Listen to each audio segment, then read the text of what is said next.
Yes, we're live. Why is the heat not on? It has been on the whole time. It might be broken.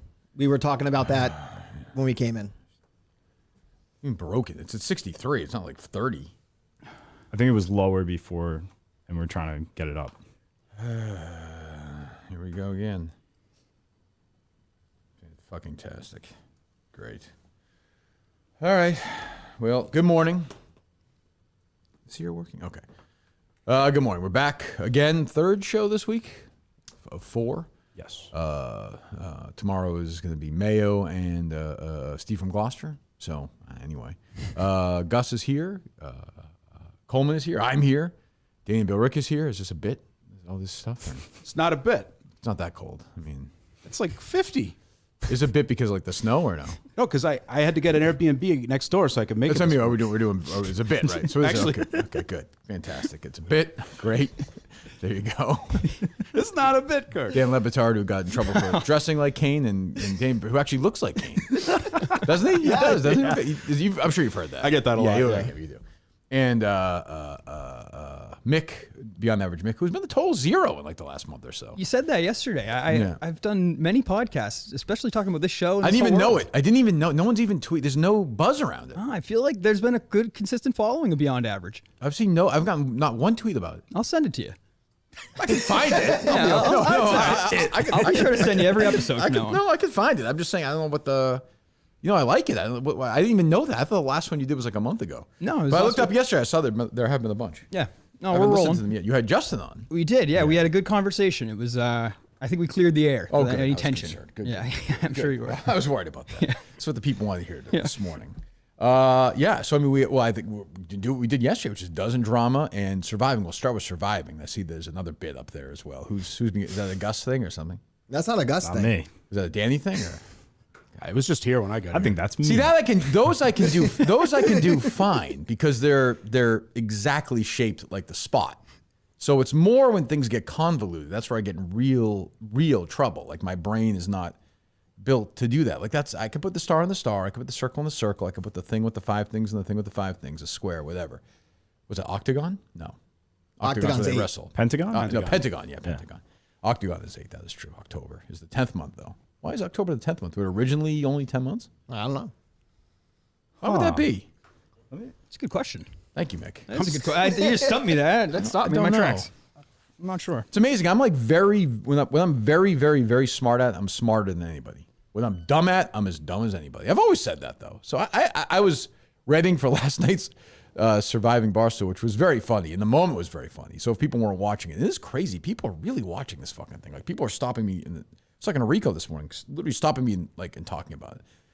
I knew that when I walked in there last night, the challenge was, that were there 5 of us left? Is that right? 6. 6 of us left? 6 and 6. Okay. One of us was going to have to lead everyone through this, and everyone else can be blindfolded. And the night before, we were told, because we knew that thing was that was actually that you go downstairs. I think we all went outside for a moment. Yeah, they showed you guys like walking across the street. Yeah. And then that's in the old, I forget what building that is. I've done stuff in there before. But we had found out that you can actually get through there without leaving the building is a way to do it. It's like underground? Yeah. Oh. That would have been helpful for me. How you mean? To be able to get across the street without leaving. Okay, we'll get there. We're talking about something that like 1 million people watched last night, okay? I don't want to be a jerk or anything. I don't usually do this, but believe me, we'll get what. It's like being, who's the guy? It's always goes back to him. Who is it on the show? David? No, not David. No. It's somebody who's here. It might be Mayo actually, where it's like we'll get there. Don't worry, we'll get there. He's so happy his wife dropped him off today. He's telling his jokes. And when do you have to return that back to the house?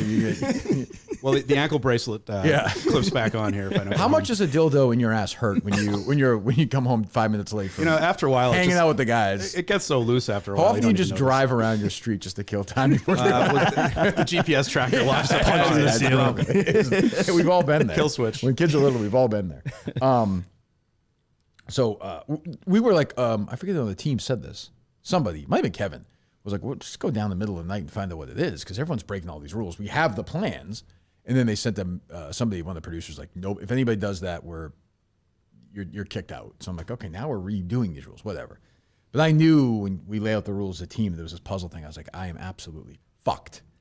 For what reasoning? I have a learning disability, legitimate like spatial relations, like learning. Like my brain just does not, like like the way things were shaped like that. I just don't. I do not see it at all. Like I don't see it. I get the claustrophobic thing, or like the being in tight quarters with the blindfold. Like that would kind of freak out a lot of people. Yeah, I'll get that one. No part of that. But I feel like you're a smart guy. You're very good at communicating. Just saying flip it around over and over again. I just couldn't. I just don't have a sight for it. I thought it was a lot closer than a lot of people were making out to be with you. Well, I was lucky that Tommy was a disaster too in his own way. But no, but it was awful. So we get down there, we walk in the room, and I'm like, I am fucked. Because I put the blindfold on first. I don't know if they showed that. I was not watching that fucking thing. I put the blindfold on for a second. I was like, nope, not doing that. So I was basically like, I didn't throw it for any purposes, but I was like, I'm happy to lose this if this means I'm doing this. Yeah, they caught you saying to Kevin, if I put the thing on, I'm going to throw up. Yeah. And if you take the mask off, I think you're out. Yeah. So then we're dead. So I'm like, maybe I could bullshit my way through this. I'm looking at it. I'm like, maybe. The minute it started, I was like, nope, we're dead. We are fucking dead. And we were dead. Flip it. Is that Will? That's Hank. It's Hank. Yeah, Hank was all pissed. And so we lost. And then, and then Hank just tried to throw a Hail Mary, which was kind of funny. I don't blame him. But like, there was no, I don't see, somebody have to walk me through the reasoning of me throwing the game at that point. I can help you. Okay. This is my theory watching it. Oh, you thought I threw the game? I thought there was potential. Like, okay. But the only way I thought you would throw it is Mick the shtick, we call it. Is if you thought everybody was going to vote you out and you had the immunity or the which I didn't have. Yeah, that's what I thought. But even then, I don't think. Why would you do that though? Well, if you thought that no matter what, if you guys throwing the challenge wouldn't really make a sense. It would be more of if you could control the vote, you could get the one person on your team out that you want. Oh, I get that. If you have the idol, right. So, but if you don't have the idol, like losing like that, I was kind of a guy. I felt like had a semi-target my back anyway because of my personality. So I'm like, there's no upside to me throwing this game. I could see maybe if there's a merge already and I don't know. Tough because if you lose the challenge and you specifically blow it, everybody in your team's going to vote. That's what I mean. Yeah. Also, you're kind of solo. Like, compared to other groups, like KFC has each other, the PMT boys have each other. Like, you're kind of your offshoot. Well, I sort of built, as Jeff D. Lowe said yesterday, there's a real showmance developing between me and my guy, Will Compton. So we were buddies. And Stephen Shea was part of this. Yeah, you're right. Within these teams. And that's all it is. Once you lose, you're just scrambling to like, okay, we have two guys here. Was it 2 versus 1 here? Is it 3 versus 2 here? Is this guy lying? Which I think is a lot of fun. But I felt bad for Hank because Hank played hard and he got porked. He got the short end. He was pissed. Like he should have been. He was there. I mean, and he's friends with guys on the other team, but like, I'm friends with Dave and Rico and Jerry. You can make the same case for everyone's friends with everybody in this game. Yeah, I didn't really get that. I didn't get the Hank won't cross, PMT. Yeah. Like I get that, he wouldn't actually cross them. But I remember Kevin was very insistent on that, and so I was like, okay, sure, right. Anything goes, right? Yeah. I mean, if that gets him out, fantastic. But once he said it through, I was like, fuck this guy. But I love Hank, so. And Hank's smarter than you think, and he's better in these games than you think. I thought he actually got fucked over, but that's how it goes. But yeah, that was what the fuck is going on? That was I didn't blame him at all. Like I was like, I totally get where you're coming from. Well, and the look on his face during the council, he couldn't have been more angry. Yeah. What'd you think about him trying to swipe the? All's fair. Yeah, they said anything goes. I mean, anything goes. I had no problem with that. But yeah, I felt pretty confident going in that Hank was going to be out. But also, you're like, the way they did it was, I think my vote was first. I think they had my name first. I was like, oh, maybe this is maybe everyone's lying. I assume everyone's lying to everybody. So, but it's fun. I mean, they seem really thrilled with it. I mean, the numbers are crazy and the social media interaction. Yeah. It's unbelievable. It's been the talk of the town. It's crazy. The initial clip of you doing the Jeff thing when you were saying like burn his house down. Everything. Yeah. It's had like 4.3 million views. Oh, is that right? Yeah. Well, yeah. I checked like after a night and I was like, Jesus, this blew up. People are watching 50,000, 6,000 people at a time. So so we're back.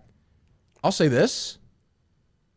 The next challenge is the craziest challenge of them all, I think. Like physically and like just dramatically. Okay. Like it's like this matches the second episode in drama. So I'll just say that. It's fun. So it's great. Yeah, I don't yeah, I mean, people are making fun of somebody with a learning disability. That's fine. If that's what they want to do, that's what they want to do. Kevin Clancy wants to do that. That's up to him. That's the kind of person he is. I can't. Talk to him, Kirk! I can't get into that. I did love the mental strain Che was going through, having to choose between you and Hank, and then just his whole confessional. I like Kirk. I like Hank. Hank definitely has tentacles on the other side, but those tentacles could help me. Kirk has gone on record saying he's okay stabbing anyone in the back for this money, but he's beneficial to me right now, and I like him. I think he's a good dude. I enjoy hanging out with him. That being said, he sucked today in the challenge. What's the amazing thing about that challenge is they all know how badly I sucked at it, and they didn't even get to see it. Once they actually saw it, I was saying to them, I'm like, wait till you see it. It's way worse than you think it is. Because they're like, boy, it must have been. I was like, no, wait till you see how bad this is. You're not going to believe it. And we almost won. Yeah. No, it was a lot closer than I think everyone was making it out. Yeah, it was. Yeah, it's crazy. It's been a good time. What I didn't get was, it was a good time. Tommy being so confused about factor. He's like, fact or fiction? Yeah. It obviously spelled out. I'll tell you what, my brain was so frazzled at that point, I wouldn't have figured it out either. I was just like, good luck, Will. Like, you're on your own here. I'm fucked. And easy to quarterback that from home, I guess, too. Yeah, but yes, but still, it's Jesus, it's crazy. Any other thoughts from Surviving, guys? Where would this rank? You've already won the Ryder Cup or the Ryder Cup, the mini golf tournament, the dozen, the MVP. Yep. Where would this rank amongst those? If I won this thing, yeah. If obviously an if. If I win this,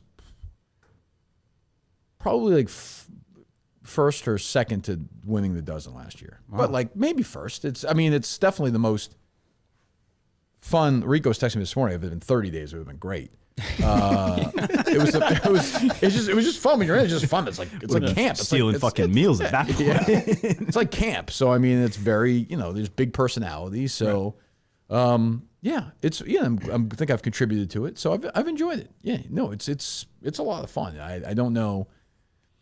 I don't know if I would do it again. I'm sure they're going to try in some form or fashion next couple of years, try and bring some of these guys back together. So well, there was a scene where I think Stephen Che was saying somebody in your room at night was sleep talking, and I just pictured that you in a room with somebody. That doesn't work for me. We told him to shut up. Hank was yapping away, but he left and he wound up sleeping in the. Ironically, I think it was actually the macro dosing offices, which is on that. So I think he slept in there. By the end, I think it was just me.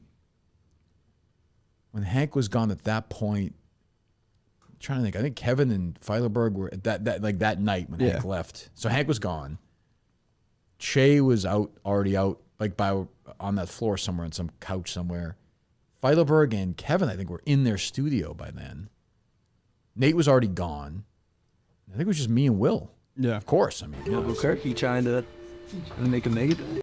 What do you say? It's the mega bed. Trying to make a mega bed? Let's take 4 of that.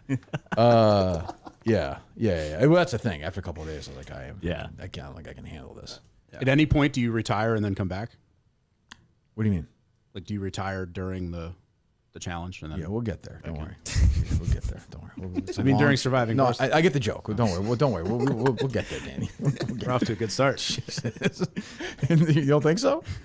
Well, everybody else is. Yeah, that's true. Well, hey, we'll be all right. Any other surviving thoughts from you two, or Mick or Danny? I felt for you with the spin it and the turn it, because I actually knew what you were saying when you can visually. Yeah, I don't need sympathy from you. I'm just saying, I felt for you on that one. I appreciate that, Gus. Welcome to a day in my mind. Like laughing at the day in your life mind. Oh boy. Hey. So back on Monday for that, which is good. It'll be fun. And they're great all the way through. I'll be in Chicago. Is that 2 weeks from tonight? I think so. For the finale, is that right? Or it would have been last night? Are they lining it up? I think it's still 9 Monday? episodes, right? Yeah, three, then the finale. I think Wednesday's the last one. 2 weeks from yesterday. But Thursday's the actual with all of us, the finale. I could be wrong. I thought it was. Oh, you might be right. Yeah. I don't know. Yeah. I was thinking it was that Wednesday. You're probably right then. You guys think yeah. that. Okay. So yeah. Okay. So then there's several people still left for the finale then, right? It's not just 2. I can't say that. Oh. Okay. Yeah. The whole cast goes back, right? Yes, we're all there for that. There's more than one person who's alive, I would say. Yes, the champion. Well, I was saying if there's 9 episodes, there's 9 eliminations. But if there's could be more than one episode, right? Could be none in one episode. Oh, I don't. I actually don't know how they're editing it, so I actually have no idea. But yeah, I'm not giving them. I've worked very. I don't think I've spoiled much. I don't think. No. I think everybody's been okay. I know Dave's been on that, which I get, but I think everyone's been okay about that.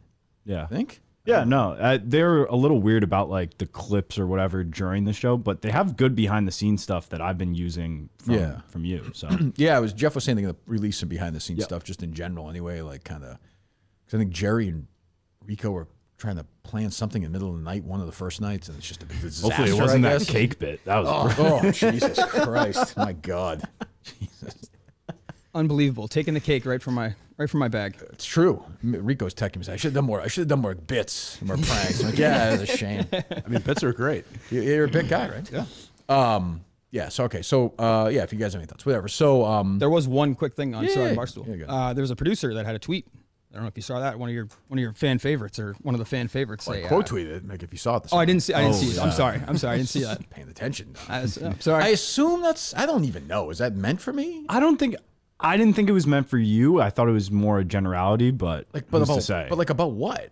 And when I first read it, I didn't even know if it was serious. I thought it was like she was just joking around. It was like 20 minutes into. I saw. It was like very odd. Was it in the middle of the episode or no? Somebody. Yeah, it was in the middle of the third episode, which you weren't.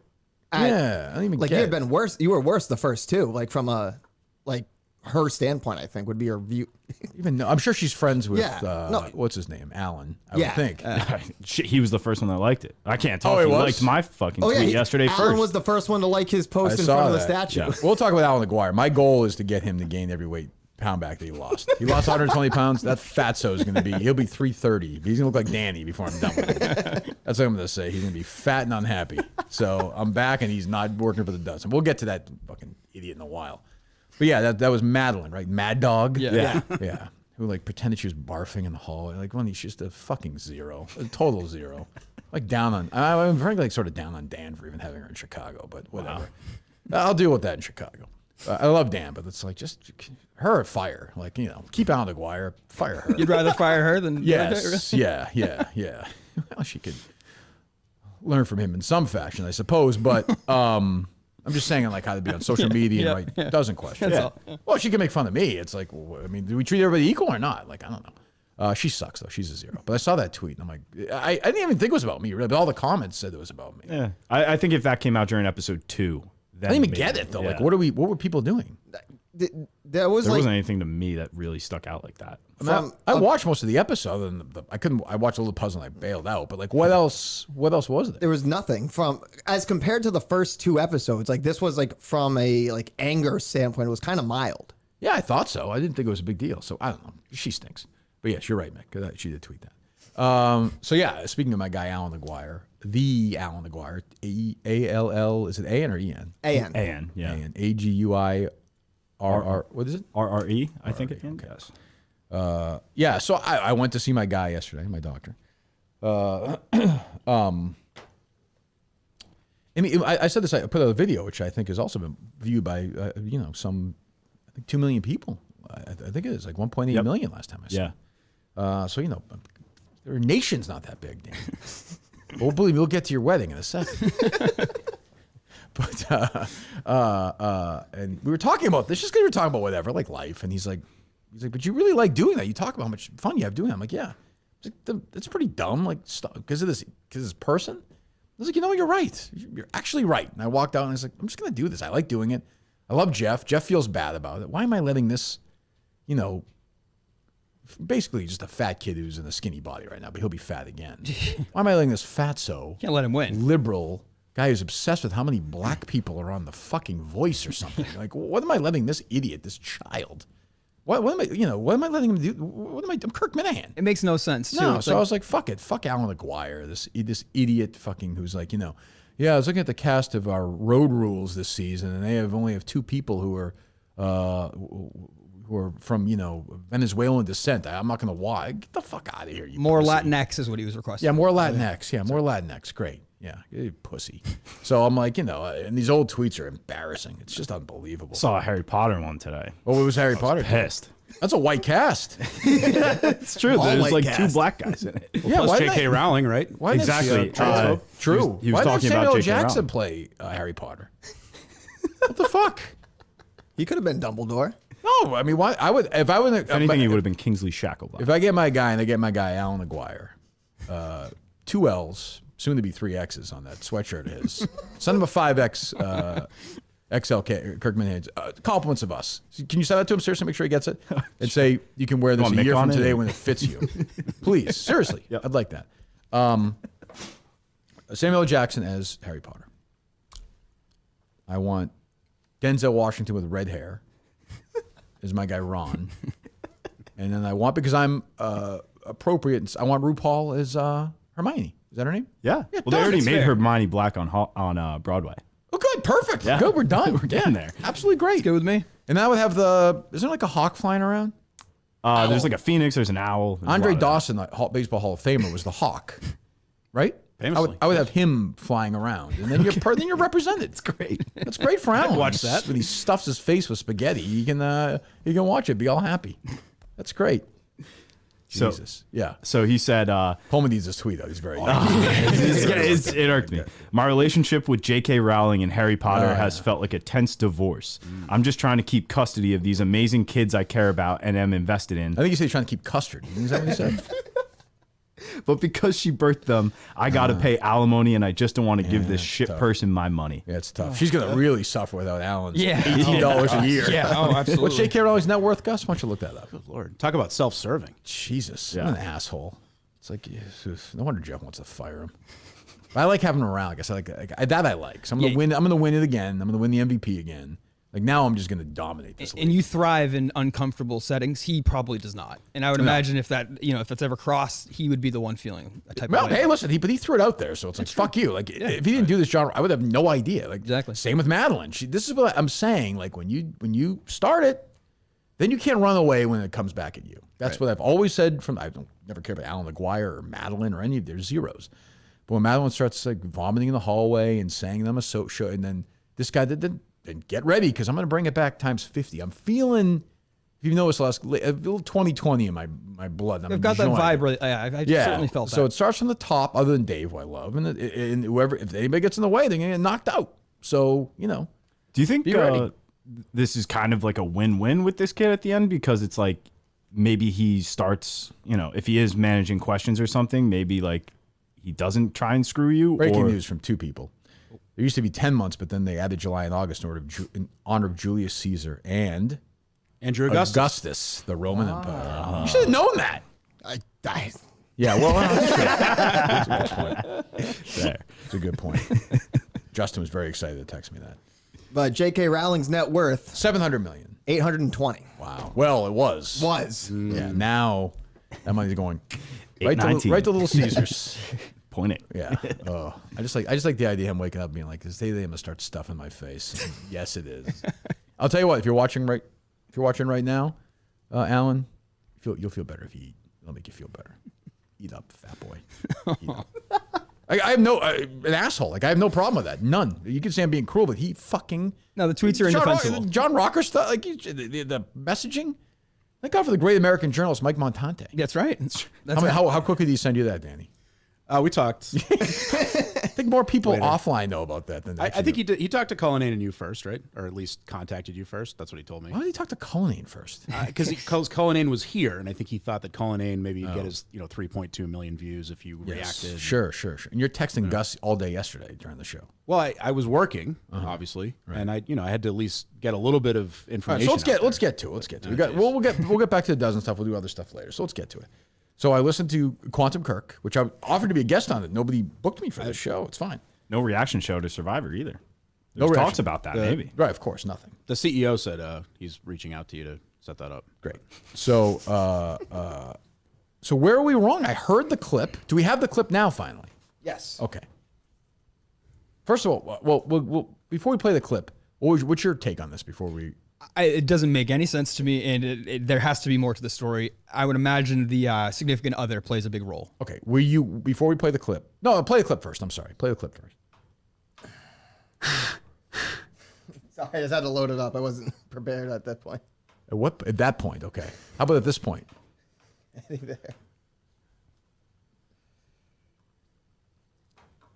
Yeah, if this is maybe this might make me cry because it was actually the end of a lifetime friendship for me. This the weekend this episode came out. So this was I was actually in Gloucester, Massachusetts. So you heard a lot of references to the weather in this episode. There was a gigantic storm barreling towards New England at the time. Again, January. Hold on. It does take Danny a long time to land the plane. True or false, Danny? It's true. You're a lovely guy, but you are I'm a horrible storyteller. You are. Well, it's hard when your name's getting repeated back to you a million That's times. a good point too. How about before we play this, reacting to these rumors that Daver's a big diva, Daver. Is that what I call him? Yeah, I think so. Deaver. Do you have any comment on that? He's my Deaver. But is he in fact one though? I don't think that's the right word. You need an exactly. alpha though, I guess, right? Yeah, You need to push and for. I'm clearly not. I mean, he does. He leads the show well. You know, I think he's the talent. And he acknowledges that. I mean, he's not a tech guy. He's the talent? Yeah. Wow. Okay. Well, yeah, I guess. I mean, I originally reached out to both of you guys to be in here tonight. He couldn't do it. He had to work. I heard. Yes. Yeah, he's got a very important job. You know what happens when Daver says no? You know, you hired Gus over me, and now Daver's. You know, I telling would me mention by it the any way. time, but I had the idea after hearing that of having these two in together. Yeah, and I heard all the diva stuff. You've dealt with Daver. I don't produce any of the stuff for Daver, but I've heard through Menners and the back channels that he's a little demanding of his show schedule. That's all. But you get my theory that like Quantum Kirk can go on any time because it's evergreen. Like it's about a show in the past. I agree with that. So, however, when Menners first approached us about having a specific time slot, I'm sorry, I already asked. he said, I asked though. Go ahead. I was thinking about, do I bring this up today? I said, I'm going to back Let's off. do it. It Let's got do it. brought up. Let's do it. Let's put all the cards on the table. Let's do it, yeah. So, Menners, I'm not going to do the impression. That's Please, bad yeah. enough. Montante thinks that's so funny. It's Yeah. just, Well, he's actually pretty good. I know, but he's driven to the ground. It is. Yeah. Go ahead. It's too far. He basically said, look, we need a set time slot every week. So Is the people know heat to even tune in. working? Is it even on? It's freezing in here. We have it set up. I cold. think there is an actual issue with the heat again. You want to borrow this? No, thank you. It's been colder in here in the past. Though. I've been in here where it's been like in the 40s. You had the winter hat on. I remember. You had the. Yeah, I had my gang. I had my my drug dealer hat on. But I don't. Okay, but you know the contact or no? Yeah, I know the contact. I'll reach out and try to get fixed. Yeah, no rush. Okay, go ahead. So get back to the You have story. that by here. May with Stephen Hyden? Will have the heat working by then? Yeah. Good. Oh, good. Okay, it's a big joke. All right, go ahead. So he said a regular time slot's going to help increase views for Quantum Kirk. I said, all right, great, that makes This is sense. Daver.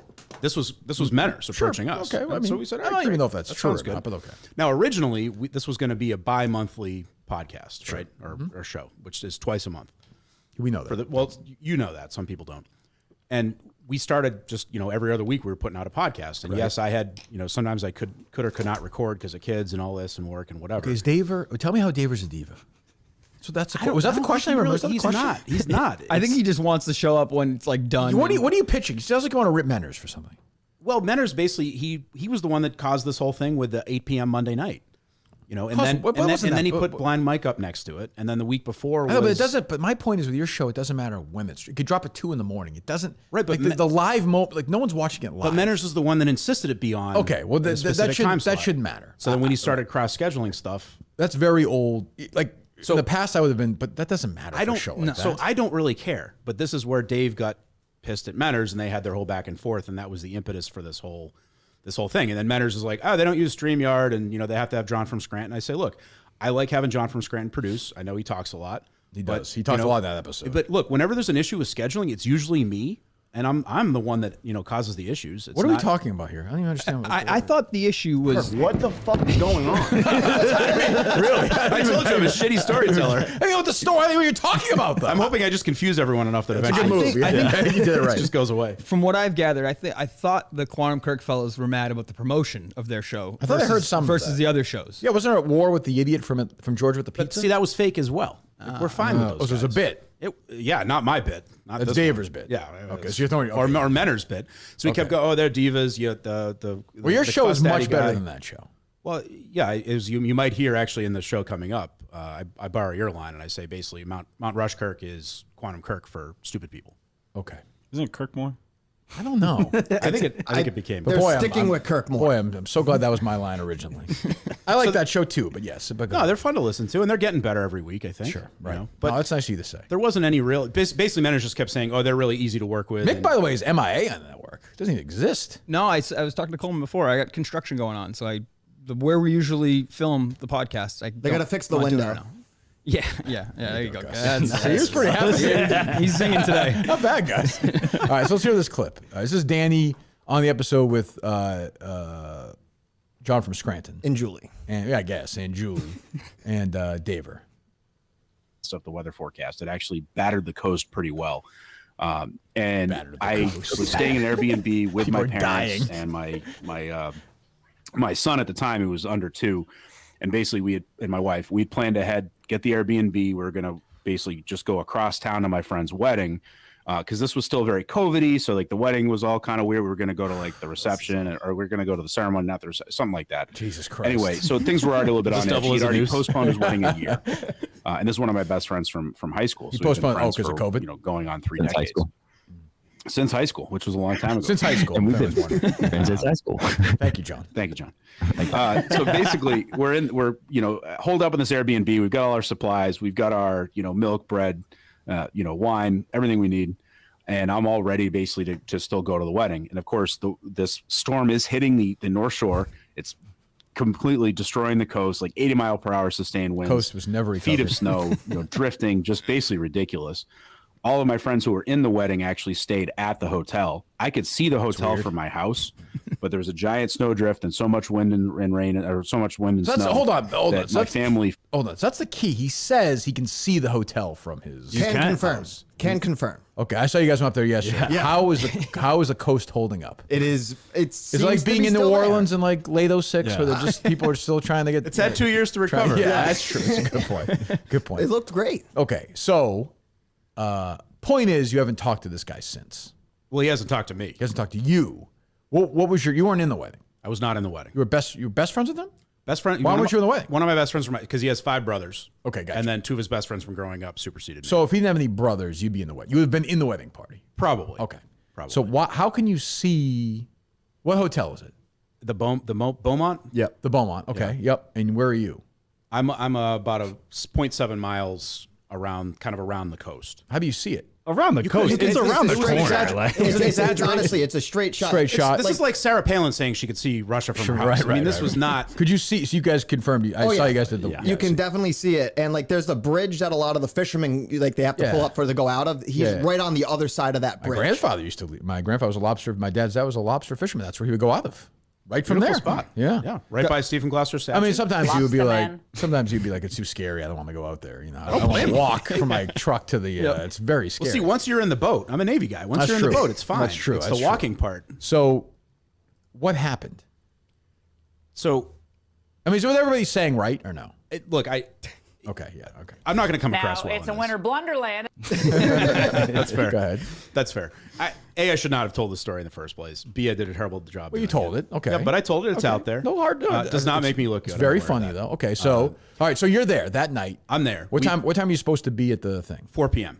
4 p.m. So you guys get there that day or the day before? We got there Friday night. Why are your parents there? So they were there to take care of the baby while you were at the wedding. My wife and I went to the wedding. Makes sense. That was the plan. That makes sense. The hotel was sold out. We said, look, let's make a weekend out of it. So you waited too long to book the hotel?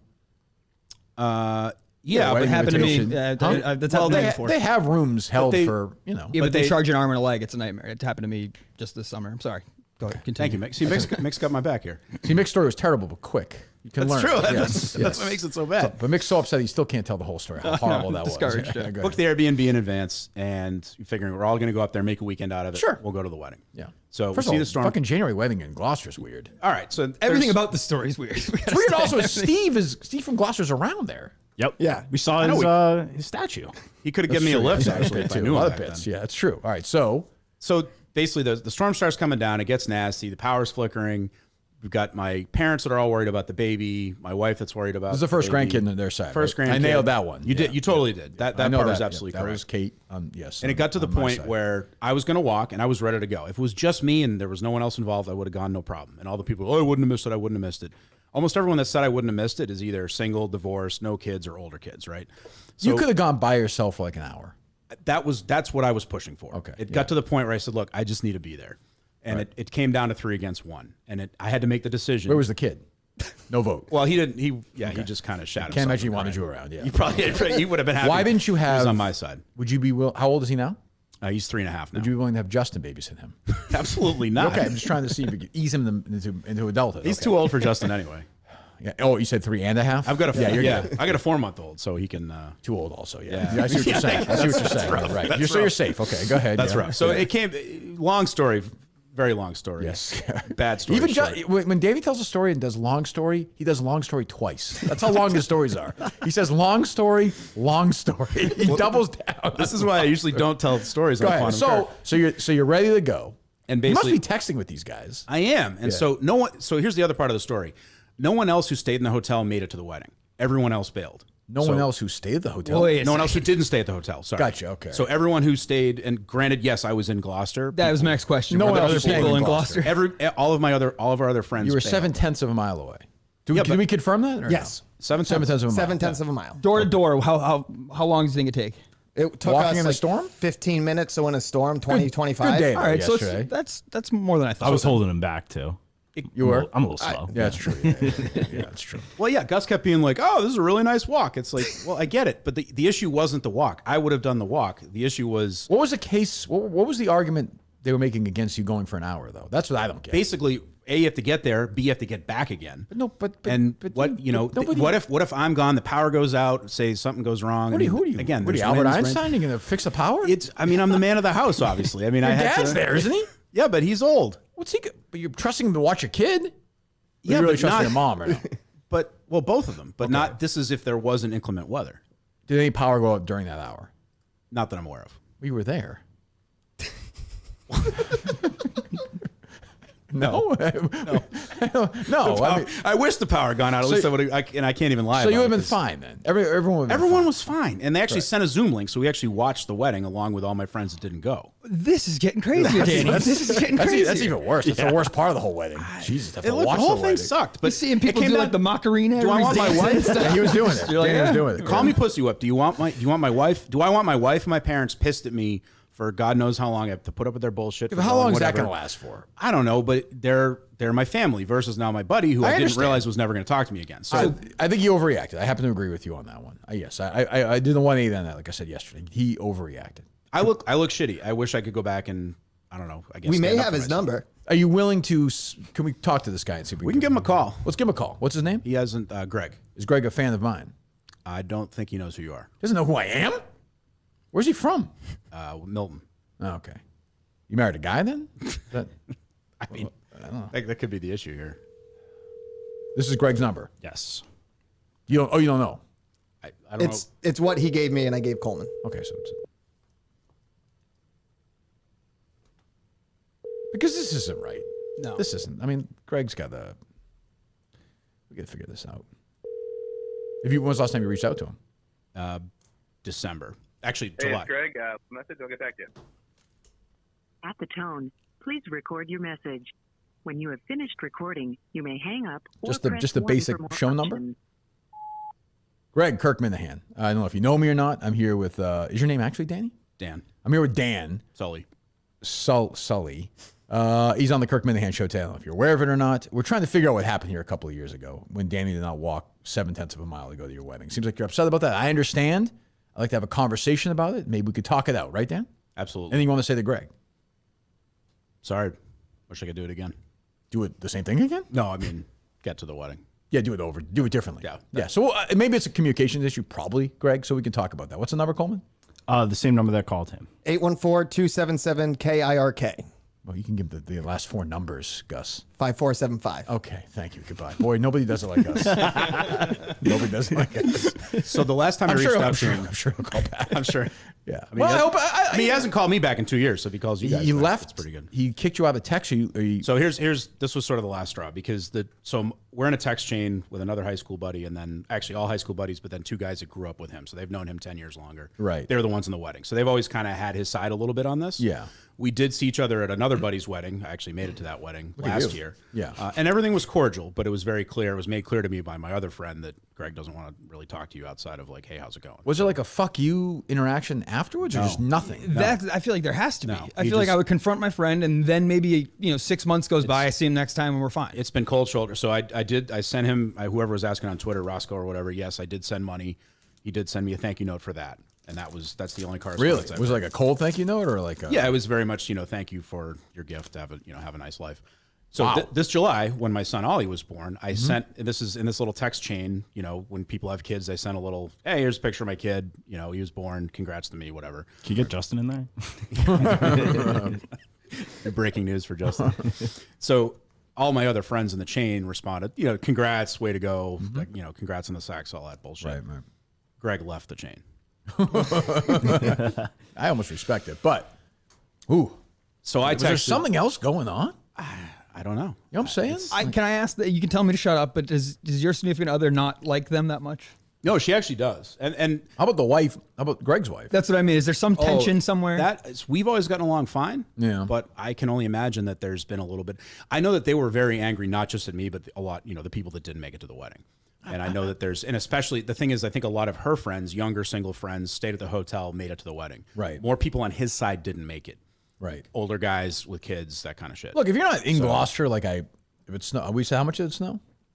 I think It was a lot. It was like a real storm. 360 inches. Yeah, bad on the East Coast. Montante had the under. But it was a real storm. So if you're not in, I don't know how you can be mad at somebody if they're if you got to commute an hour, where you live or something. Yeah. What the fuck are you gonna do? Again, I can see it. It's like, all right, you were fucking there. Like, how did you not make it? I totally understand. Did they think about that. canceling it or no, postponing it? I don't think. I think at that point, because they'd already postponed it once, they'd already lost money on that. It was already a perfect storm, if you will. Fuck are you doing, Gus? That was me. Who was that? I think it was might have been. it was not me. It was what? I don't know. I don't think it was me. What did you say? It was a Medivin? No, it was a notification, a ding notification from a text coming in. What are you laughing at? I don't know. Okay.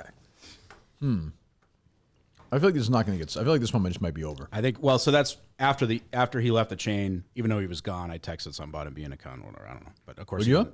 Something about him being a cunt. But obviously he didn't see it at To that him? point.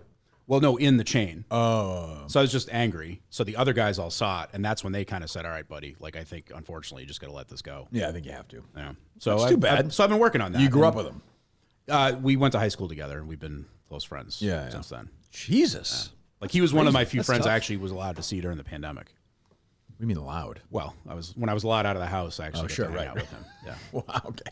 That's actually not a bit. So I'm sure, I believe you. It's not. Wow. Huh. What's your take on this, Mick? You're a man of the world. Yeah, I mean, I have a close friend group who I've been friends with my whole life, and if I was in Gloucester and this was happening, I would expect whoever was getting married and probably the rest of them to not talk to me for a long time. But I would hope A long time? Real? I wouldn't even expect that. I don't know. I just feel like if I could see how somebody could be that upset, especially if we've been friends for that long. The boys were pissed. Yeah, there you go. Exactly. Yeah, exactly. That'll happen. But at the end of the day, I feel like for a guy, you're really not that excited about the wedding. Most guys, you're kind of just like whatever. So I would be more like, hey, it's really my wife's gonna be mad. Like, you're kind of blowing off our wedding. Like, that would be my angle. I don't think I'd be that mad like 6 months, a year later. Are you saying they're also not talking to the other people who didn't go? He's started talking to some of the other people. Wow. Jeez. Is what I hear. This was like 2.5 years ago? Almost it'll 3? be 2 years in January. Oh, it was We're approaching. 22. We're approaching 2 years. Gotcha. Yeah. What's your take on this, Gus? I think I mean, you did the destination wedding, the most selfish of all. yes. But if you did it and there was a big storm and people didn't go, what would your take be? I mean, I can understand in the moment being upset, like you've done all this planning, but you would then have to take a step back and look, there was a storm. It can be difficult. I mean, you sent in a gift. You did the Zoom. He watched it on Zoom. Like, how much more besides physically going could there be? It was 7/10 of a mile away. But it's not worth ruining, I think, a childhood friendship over. You think maybe knowing him, there was a chance he was trying to get out of this relationship? I mean, that's a potential. It's a solid out. It's true. I mean, listen to these stories. I mean, Jesus. How big was the wedding? I think there ended up being about 50 people there. Okay. I think out of 120-ish. All right, so I was just, if it I was think like pre-COVID it was supposed to be more like 150. if it was like 25, I would understand people blowing it off and you get mad because then it just looks, you got empty tables and there's nobody there. But 50 people, who's mad? I don't know. Yeah. It's also a storm. Like, this is going to happen. Exactly. Again, I think his side was pretty empty, and I was one of the people that wasn't there. Yeah. Yeah. I mean, to go from 120 to 50 is pretty wild. That's a big cut of. Well, some of it was the COVID shit. Kind of knock on that. More people went to a storm to go see me in Madawaska than went to this guy's wedding this storm. Good point. I'm just saying. I mean, I don't know. Well, you think Greg will call back or no? Can only hope. I say no chance. I highly doubt it. He doesn't seem very playful.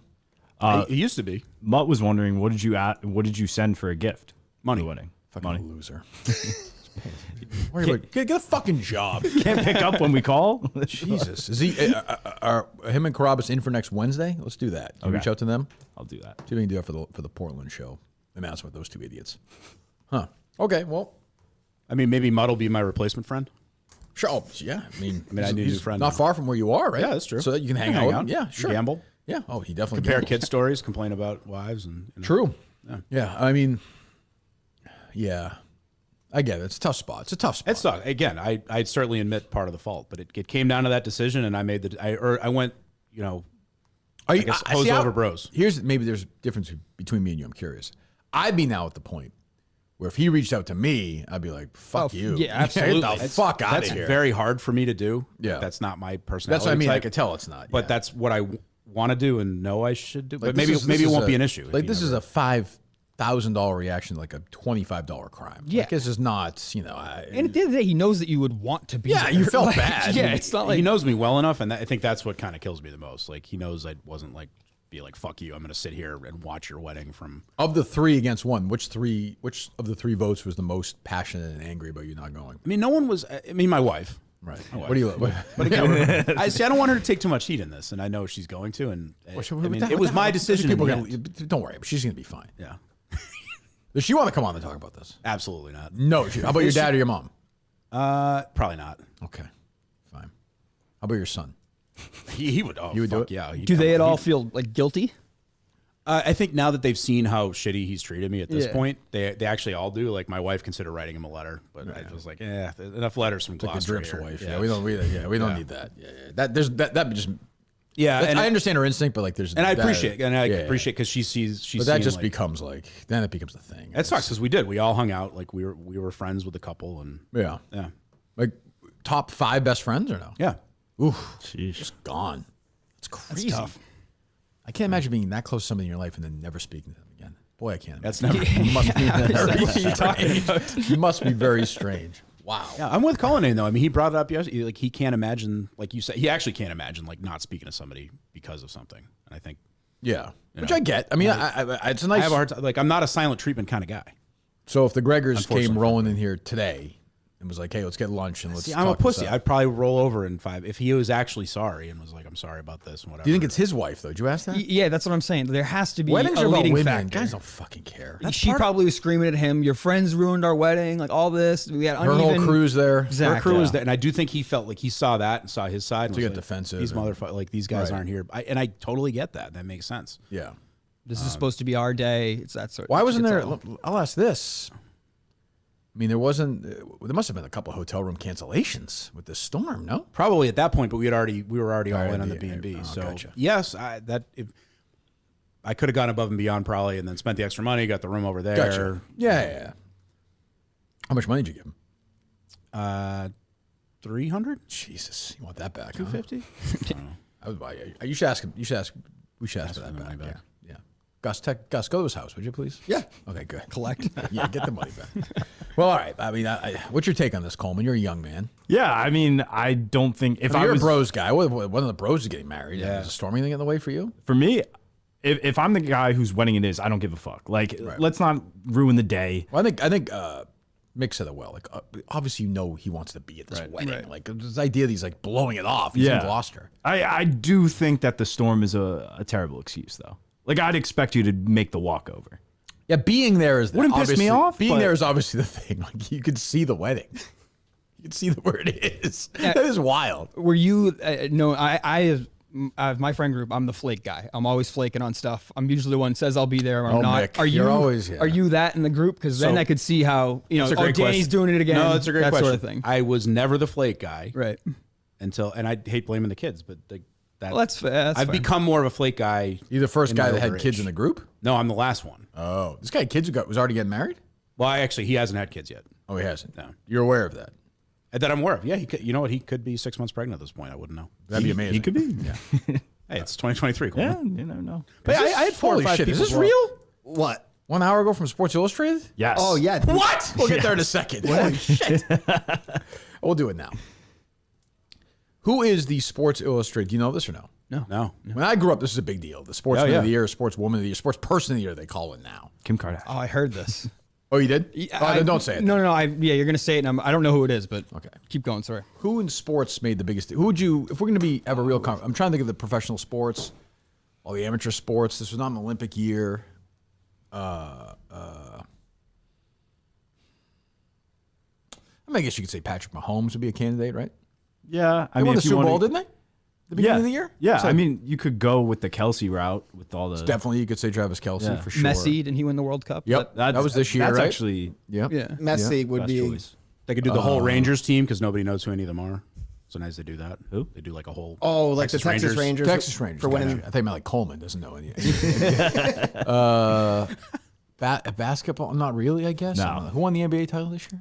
It was the dead year. It was the Nuggets with. No, he's a big star. Though. Jokic. Yeah, Jokic, I'm yeah. just saying you could definitely throw him in the mix. White. The women they love. Who would? But it's gonna be some. It's trans person. No, I don't think so. the girl from Swampscott. What's that? The LSU girl, the one who's all over the media. Who's that? Oh, the gymnastics. No, the basketball. Angel the one Reese. who got in Oh, trouble for it. yeah, She doesn't have a high Caitlin enough Clark, right? Yeah, Isn't she like yeah. a big? Yeah. They love Oh, yeah? Caitlin Clark Yes. or whatever. something Riley like that. Gaines. Riley Gaines for sure. Livy Dunn. She's big on social media. That's right. Yeah, sure.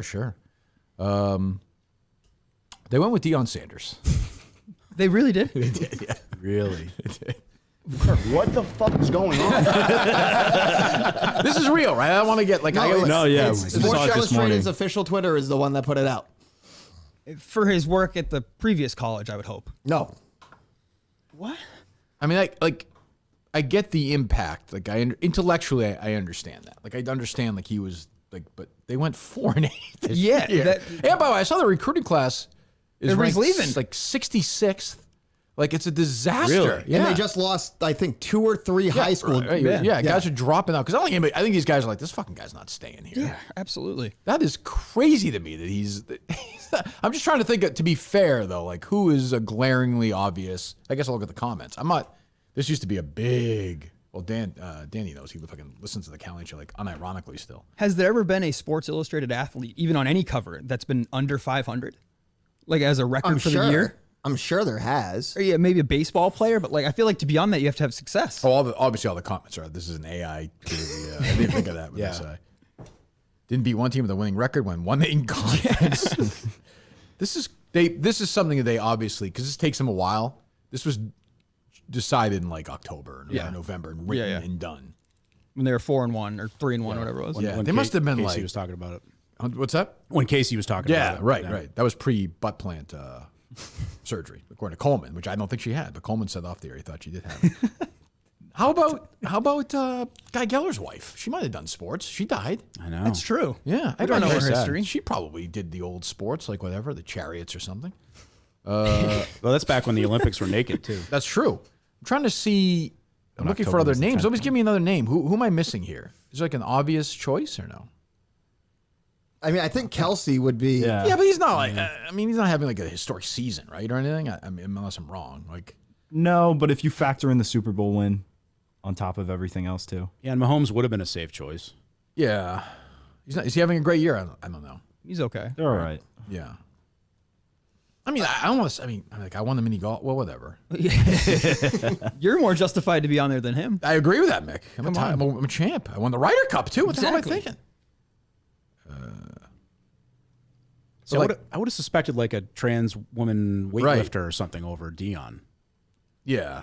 Didn't Bruce win it one year? Bruce Jenner. Caitlyn Jenner. Oh, excuse me. Yeah, Caitlyn Jenner. What the hell are we doing? Here? Sorry. What? Believe that. Oh, this is a good one. Is honestly is Ohtani. Yeah. Oh yeah, That's a historic. Yes. Like that's Yes. Babe Ruth. Like happening Amazing. right now. And the Like, that's- contract he's going to get too. Right. That to me is that's a great pick. But again, like, is it going to get so much of this now is about reaction, too, Buzz, right? yeah. Where it's but this is wild. This is crazy. It's actually pretty funny though. It's amusing. Is there like a write up about like his success? Well, they'll have a huge Yeah. somebody will write it saying that dick it- sucking like 30-page thing. But even saying what though? Like he won a couple games. Transformative, like he changed. It's bullshit. Like it's the things they were writing in September before they started playing good teams. I think. Again, I don't know enough, but It's going to be the things like Casey was saying, how they got for the first time they sold out in how many years? But why is that? I don't even know why that matters. I mean, I know why it matters. It's a dead franchise, like a 4-8. They also lost 6 games. The hype's still there, I guess. I don't know. No, it's not. It makes sense as like an AI thing. Like just if his name was coming up so much. That's exactly what it feels like. Yeah, computer would have turned that. Every team in the world plays in a bowl game. They're like not even close to being eligible. No. Is BC in the bowl or no? Yes, we have the wins necessary. It's been a really good year. It'll be shit. Yeah. Is their coach going to be? There you go. That's a good one. Is there facts? Is their coach going to be? Was he considered for Sportsman of the Year or no? No. I think he'll still be hanging around come next year. Yeah. Yeah, Coleman, your boy Robbie V he's very concerned about the BC football program. Yeah, I mean it's trash. I don't know what more to say. I haven't watched since the Virginia Tech loss. That was technically when the path closed down. So I'm out. Jeez, I'm looking at these. Especially wrote the story. Anyway, so yeah, that is crazy. It's funny though. Well, congratulations, Prime. And it says Dion Sanders. It does not say Prime. Pat Ford wrote the story.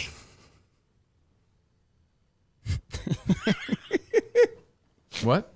Pat Ford wrote the story. How you spelled his name? Forde. Drip Lord? Not the Drip Lord. Oh, for unfortunately. SI. Gotcha. Yeah. Okay. Good. Well, you and Dion have something. We can't even book the pretend Pat Ford, so I don't think we're going to get the guy who wrote it. You have something famously in common too. You both retired and came back. That's true. That is true. Yeah, when did he did? For what? Well, he retired from football and baseball, I think, at the same time.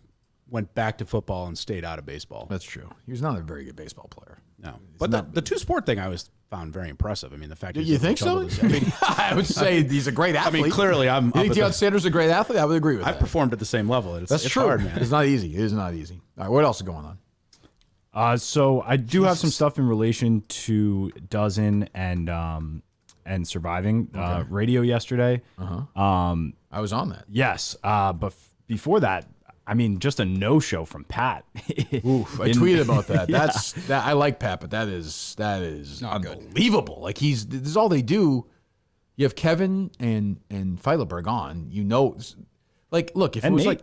Nate, like if it was the one that like with like the C-listers, fine, whatever. But this is like a huge. Everyone's talking about this. Like, this is gonna be the topic of the show. And go ahead. I love Pat, but Jesus. I'm like halfway through now. Okay, so I know. how are you on this radio show? I know what happened. I'm fucking. Anybody watch the show? Want to replace Pat? Please God, someone stop it. I know what happened. Insane to be sitting. I know what happened. Not watch the show. Should I get off the show? I think you might have to get off the show. I would be. Meeks, do you want to sit in? I'll do your job today, and you do Pat, I think you got to get off.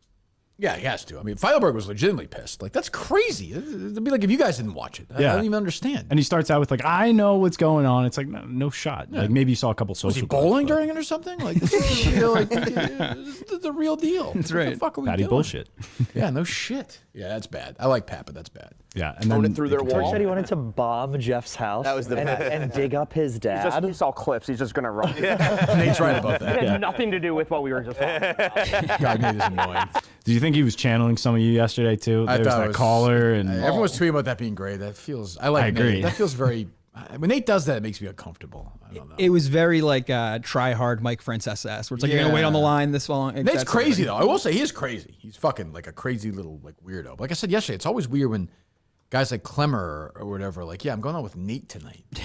Voluntarily, you're going out with this guy. He seems like a bizarre guy. He does. Oh, and Clemmer, by the way, too. But yeah, Jesus. Yeah, what do they talk about?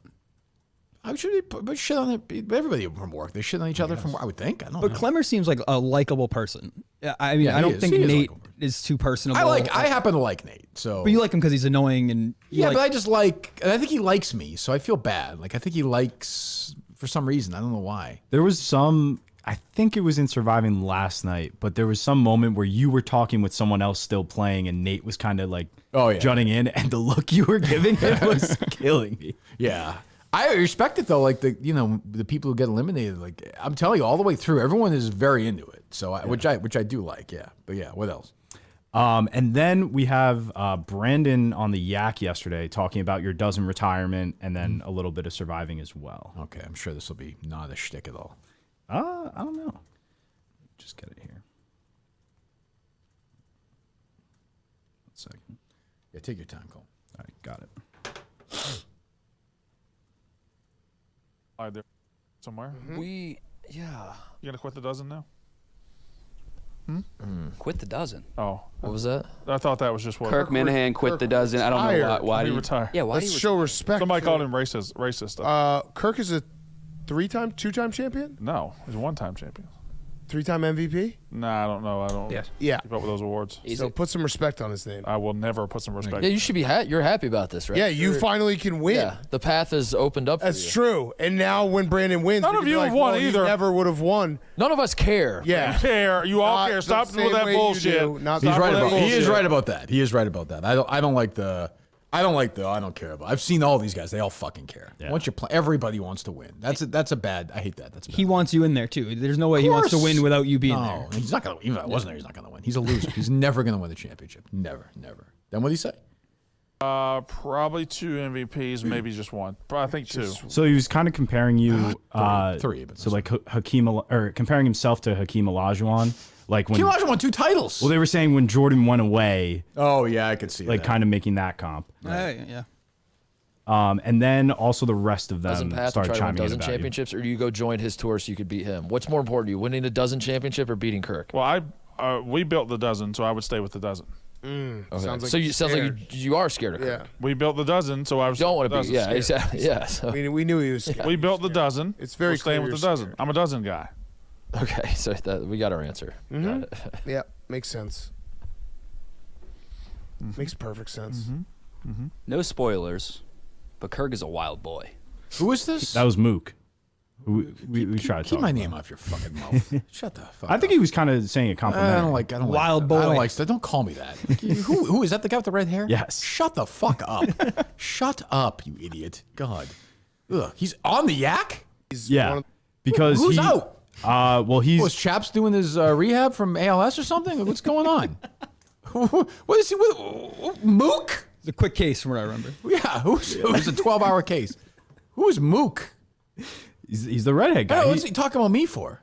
Fuck up. I'm above you, you idiot. Don't talk like that.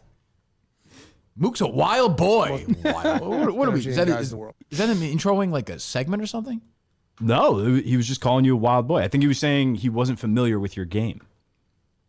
Under a rock?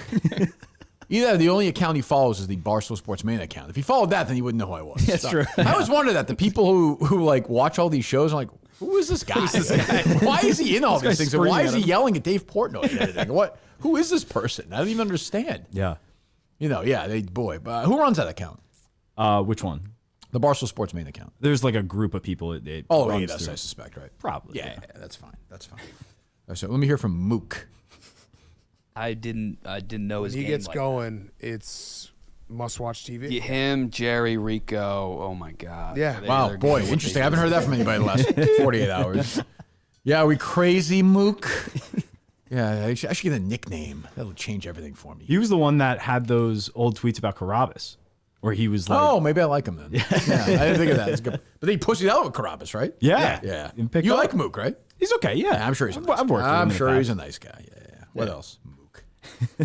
And then I have Fox News yesterday. Hell Steve- yes. Fuck yes. Yes. Oh my God. He even tell me about this. He texted me afterwards. People were tweeting. Somebody tweeted me the first one. I was like, oh, this is like a fake picture where they're putting Steve in like whoever's, Yeah. Steve took a break from the Steve Bannon World Tour, where he's been on like 90 times. So we know with Laura Ingraham, who that's at 7 o'clock. Yep. That's like a real spot. I think he came on at like 7:40, 7:45. He said it was quick. He Yeah. texted Yeah. me. He said he had like 3 references, but he couldn't get them in. Yeah. Yeah. Pull it up here. This is Danny's kind of thing. We're talking I love Maine. Hold on. Shut up, Laura. good for you, Laura. It's so condescendingly said. Are you one of these? You're a hardcore Republican, right? I'm actually a Democrat. You said you like Jerry Schill for his I like politics. listening. No, I like listening to Jerry, and I like do? arguing. Yeah. What? So It's I a hate listen. I'm You listen definitely to Jerry's podcast like still now? I mean, if it was No, on. again. I mean, when Montante's it's can't miss now. No, I'm Montante, talking Craig, about when Jerry's by himself for like 50 minutes talking about these things. You like that? I pop it on. Really? Oh, okay. I just kind of like hearing his takes on things, and sometimes I agree, sometimes I don't. Do you don't know what his takes are going to be on this subject? Well, I'm happy to walk you through it. Once in a while he does. He throws a monkey wrench in. I listen to hear maybe if he's going to say something interesting. Yeah. Okay. Something Anyway, worth. All right. So Steve is on talking about the big triad. Am I saying that correct? Triad Triad weed. weed. Yeah. Right. Go ahead. Because the lobster industry, lobstermen, their rugged coastline, a little cold, the water in the summertime, but now they can add illegal pot grows to the list of attractions. She has a famous legendary. I actually used to listen to her radio show with Syndicated at Night years, like 15, it was on TKK. She's actually very good. She had a legendary rant where she was like super shitty to somebody. Remember? Do you remember that? It was like a producer off air. I don't. Kind of a Bill O'Reilly type moment. She the one that did the like worse, like not. It's like different. Like what's that? The shut up and dribble. Was that her? Yeah, that's her. Yeah, Right. yeah. Is she the one that's the movie's based off? Isn't there a movie based off Fox? With a No, bunch of the anchors. No, she's not one of them. That's like Gretchen Carlson and Megyn Kelly. Yeah. Go ahead.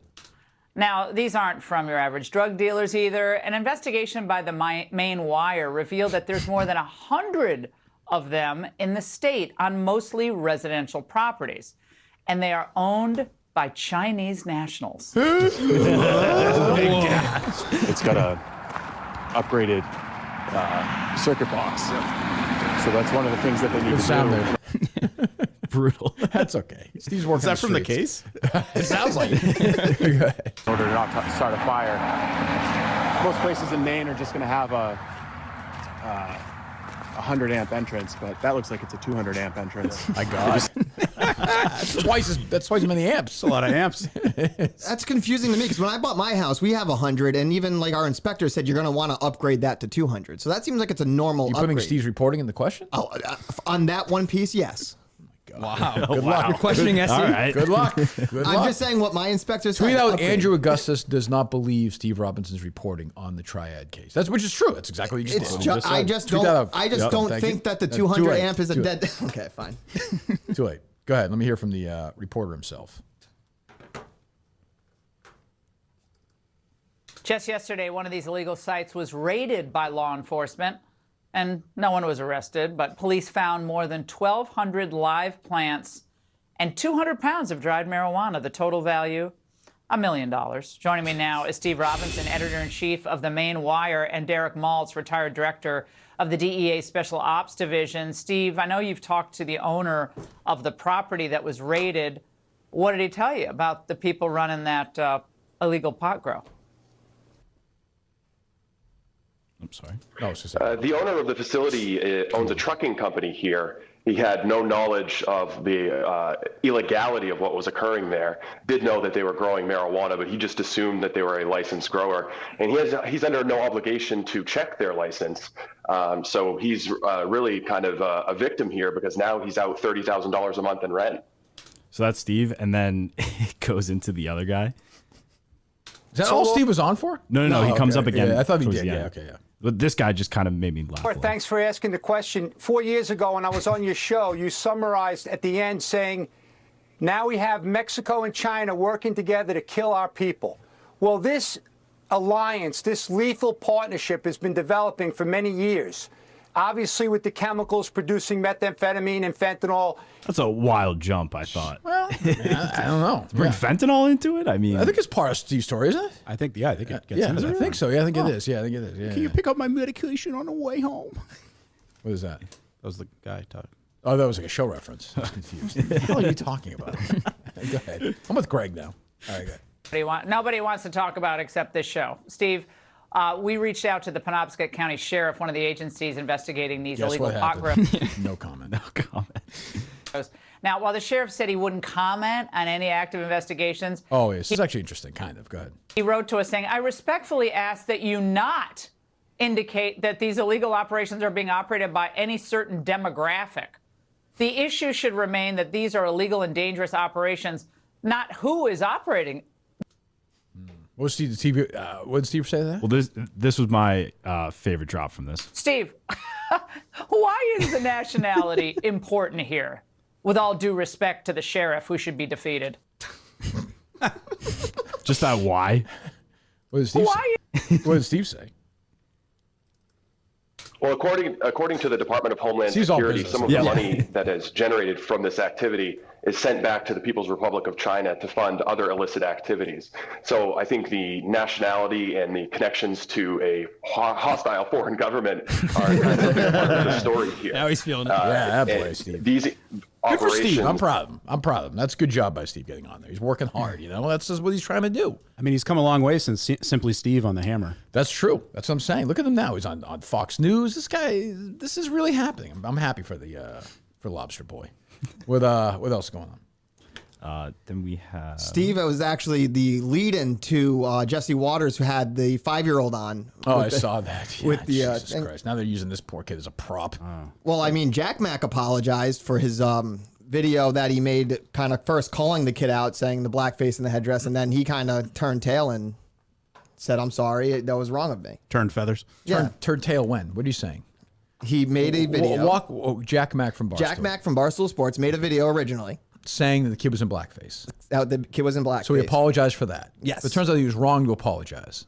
He was right to apologize, but he was wrong in his initial thing, so he wanted to issue with an apology saying he's going to reach out to the family and all that. Oh, Jesus. I mean, Jack Mack said that? Yeah. What? I mean, I messed up. Behind me is a Chiefs fan. By the way, on Sunday, I'm not sure that's necessarily his call, but yeah, I mean, there are factors which Deadspin may find out very seriously when you do things like this. Very seriously. I think this happened to Jack Mack over the summer. with to the apologize with the coach. The coach, yes. Yeah. So I mean, I think you just got to be careful. That's all. I mean, he works hard and he's doing 50 of these a day. These things are going to happen. I think it's hard too because he kind of tries to do it as like a just telling the news as opposed to actually having a tape. You learn from Cullinane. Like Culline's a master of this stuff. Yeah, Cullinane. 2.5 mil. Yeah, 2.5 million. I mean, he should Cullinane should have that job. I'm sure he would turn it down. Cullinane's he's become awfully brave since he's left the show. What do you mean? He's calling out Jeff D. Lowe. He's calling out Riggs too. He's saying they're pussy, bitch, and shooting from the hip in the third chair. It's But doesn't really change much though. He does that, then like 4 minutes later, he's like, "Yeah, I guess, I suppose." I like him, but what else? Then I had Bob Hearts Abishola. Canceled. No. Did you see this yesterday? Yeah. The show that Kirk. Well, that's a Red 13 show. Yeah. Gone after 5 seasons. Yeah. So good fifth run. season starts in February. Yeah, that's not good for Alan McGuire either. That's his kind of show. That's not good. I was thinking of maybe doing a watch along to those. To the finale or to the last season. I haven't seen any of it. I haven't seen any of it. A watch along for each episode? I think just go back in. Maybe we'll do a finale one, maybe. All right. Did we ever watch it all together? No, I don't think you guys. I think we just laughed at how dumb it was. Well, I think Mike was the correspondent. I think he watched the first 4 or 5 episodes. It was a project for Mike and he gave up on it? Yeah. Yeah. That might be right. Yeah, they didn't get to the magic 100 episodes. I think they're going to be just short. I think somebody said 96 or 98 or something. So I'm forgetting his name, but Bob, that actor. Billy something. He got skinny. Guy lost all the weight. That's what I was going to talk about. He looks weird skinny. Looks unbelievably weird. He was in the one with Melissa McCarthy. Billy Gardell. Yes. Mm-hmm. Gardell. Billy Gardell, yeah. He was like kind of like not famous, but like his Bendon's like you wouldn't think of him as like a famous person. Yeah. Is he a comedian? I don't even know. I think technically he's just like a D-grade Yeah, Kevin James. stand-up. He's a failed stand-up, it looks like. Fail? What the hell are you laughing at? I just think it says stand-up comedian, but I've never heard of his stand-up, so I'm going to go with Have you always failed? I think he's failed as a stand-up and made his way as an actor. And he just made you laugh, Gus. Yeah. It doesn't take much to make me laugh, though. Failed, it looks like. Okay, yeah. Okay. Yeah, show is over. Okay. What else? What's going on? You have any questions, any games? Anything you guys bring anything to the end or no? I don't have a game, but I have quite a few topics we can hit on. Whatever you like to talk about, man. You saw, I don't know if you saw that Jimmy Carter, he does not look too good. I saw that, Mick. Yeah, I did. And great picture. Yeah, I was going to say, Coleman fired up the keg, I would imagine. Did you guys talk about that in the text? It's a dead man rolling. Yeah, that's not very nice. It's a great, flawed president, but a good man. That's true. That's true. Did you see that Henry Kissinger died? I did see that Henry Kissinger died, yes. What are your thoughts on him? I think I agree with a lot of the Twitter conversation, but it felt like that really piled on in the last. I wasn't really a lot of anti-Henry Kissinger stuff, but yes, I think he's largely responsible for the Vietnam War continuing, and a lot of death is on his hands. So I'm not unhappy he's dead. Yeah, there's to be 100. That's crazy. Got his ass kissed like for the last 30, 40 years. Presidents, even Biden, I saw pictures with him. And like presidents would meet with him, like Clinton and Bush and Reagan. It was weird. Wasn't he Nixon's Secretary of State, right? He was, all the way back then. He was Nixon's guy. Yeah, he was tied in with Nixon.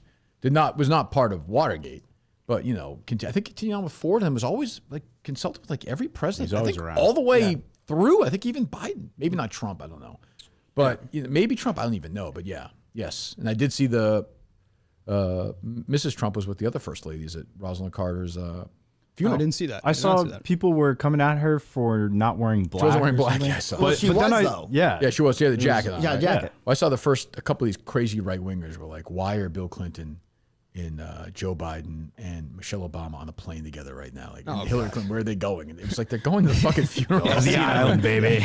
Like the first lady, former first lady died. That's like how it works. I'm a Jimmy Carter guy. Terrible president, but like great, good guy. I don't know what you're doing, but like he's a good guy.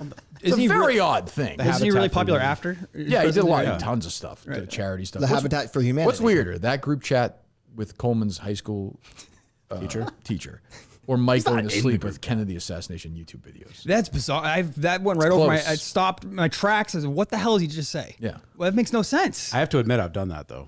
Gone to sleep with it? Yeah. I've fallen asleep to I've fallen asleep too, because I watch a lot of that stuff. But that doesn't. I don't put it on to go to bed. But Mike's like, it's 10:30. Like, hit the button. It's sleep time. What the fuck? Yeah, I usually put on Beyond Average podcast. There you go. Oh, yeah, for sure. Is that weirder than it's not a lot of Spotlight? episodes, but yeah.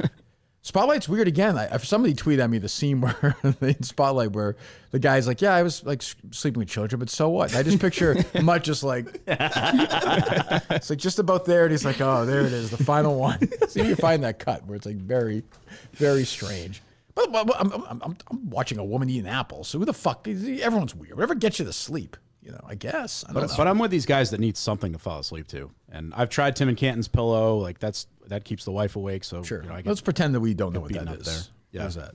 Oh, he has a speaker that he puts under his pillow. Oh, right. Yeah. But then it's not like a headphone that everybody can hear it. So Are you the kind of guy that if you say you're in a hotel room by yourself, we know that you're not allowed to do that. Right.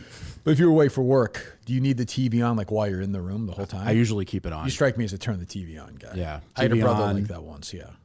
Obviously thermostat all the way down.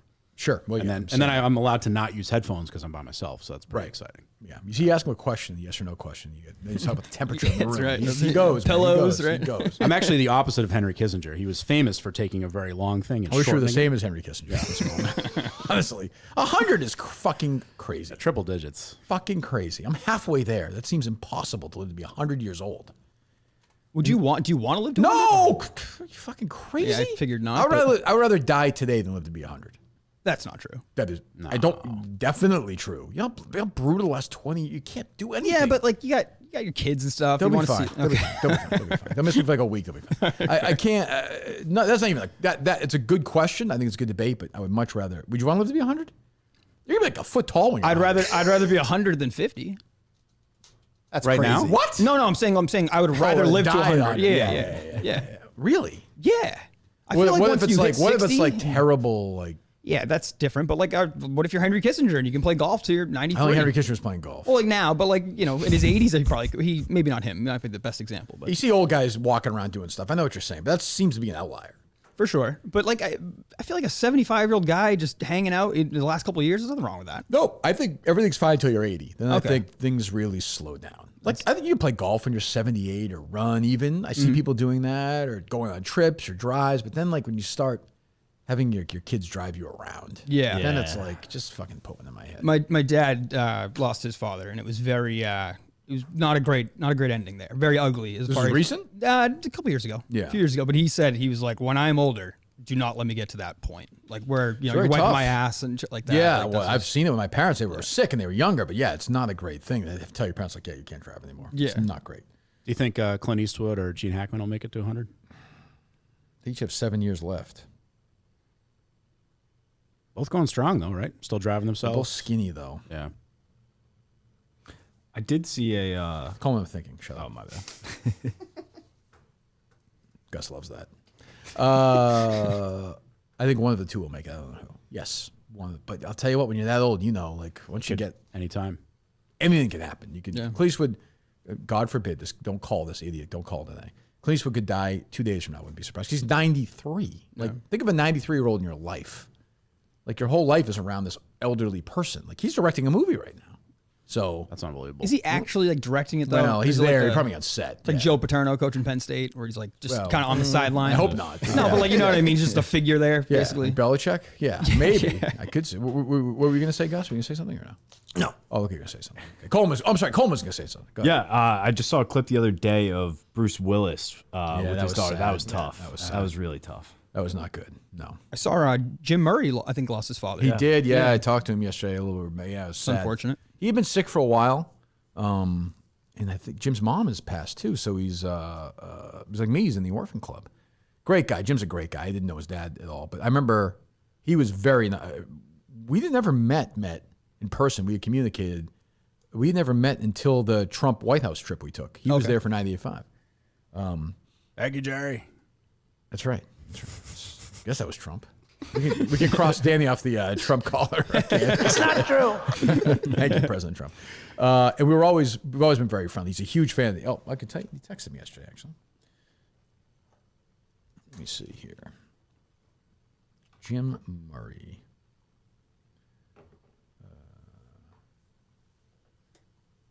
He's glad he's no longer suffering that. He said maybe Coleman can find some kind of long-winded, grieving middle-aged men Facebook group that he can join. Coleman, what is that? I mean, I don't get it either. Listen, I haven't looked at that in years. I completely forgot about it until we brought it up. But by saying Jim's a really, really, really, really good guy, and they feel terrible. It's nothing worse than losing her. There's not. I mean, well, there are things worse, but when your parents are gone, and he's a young guy, he's probably about the same age I was when I lost both my parents, maybe even younger. It's an enormous void. So, and he was very close to his dad. So I feel terrible for him, and we're thinking of him. But go ahead. Someone sent me a fake mock-up of one of those. It was pretty good. Are you middle-aged, Danny, or no? How old are you? I'm 41. Yeah, you're in that. Yeah, I got cut a couple libs and in shape. If I get a little bit healthier, try to extend that a little. Oh, gotcha. Gotcha. Go ahead. Went to the grocery store the other day with a shopping cart emoji and realized I forgot my card when I was at the self-checkout. Facepalm, money emojis. Had to pick up my annoying little girl at soccer after that. ... Fortunately, her coach always has a bulging cock in his shorts. Jesus Christ. #yum, #wop. I don't think so. I don't know what's stranger, that or Cullinane's mom's Twitter account. Yeah, it's that. Boy, I think that's the strangest. I think that's the strangest one of all. What else, guys? Oh, Mick, what else? You said you have some stuff. Let's see. From 4 days ago. This was something that... Uh-oh. This is how I know that you're getting a little softer and lighter in your old age. Well, it sure seems like it this week, yeah. You allowed Gus to sleep in the studio and just basically were like, yeah, it's a little weird. And I'm sitting there. That's probably 8 feet away. There's no way he did, beat off at night. Definitely. Yeah, you're okay with this? No, if it was you, I wouldn't be okay with it. That's the first thing I thought of. That's literally the first thing I thought of. Of course, he's an idiot, I respect you a little more than I respect him. You should take it as a compliment. I don't think you do, but... No, a little more. I don't respect him at all, but I'm saying I respect you like 1%. That's a compliment. All right. I'll take it. What am I supposed to do? You want me to fire him for that? No, not fire him at all. What did you go after him for? What was the tweet you went after him for? Oh, the bowling. Yeah, he was bowling. I thought that was fair. Yeah. I also think, though, I think what was said was right. He could have been bowling, watched it, and he didn't need to tweet about his bowling while it was going on. It was just dumb. Yeah, it was dumb. It was more the instincts of it. Everybody is tweeting about it. It's like when Gus retweets Dave Portnoy. It's like, what are we doing here? I think everybody who follows Gus follows Dave Portnoy. Who cares? But Portnoy does appreciate it. I know that. He's told me that. Yeah. Oh wow. What else, Dan? You have any notes or no?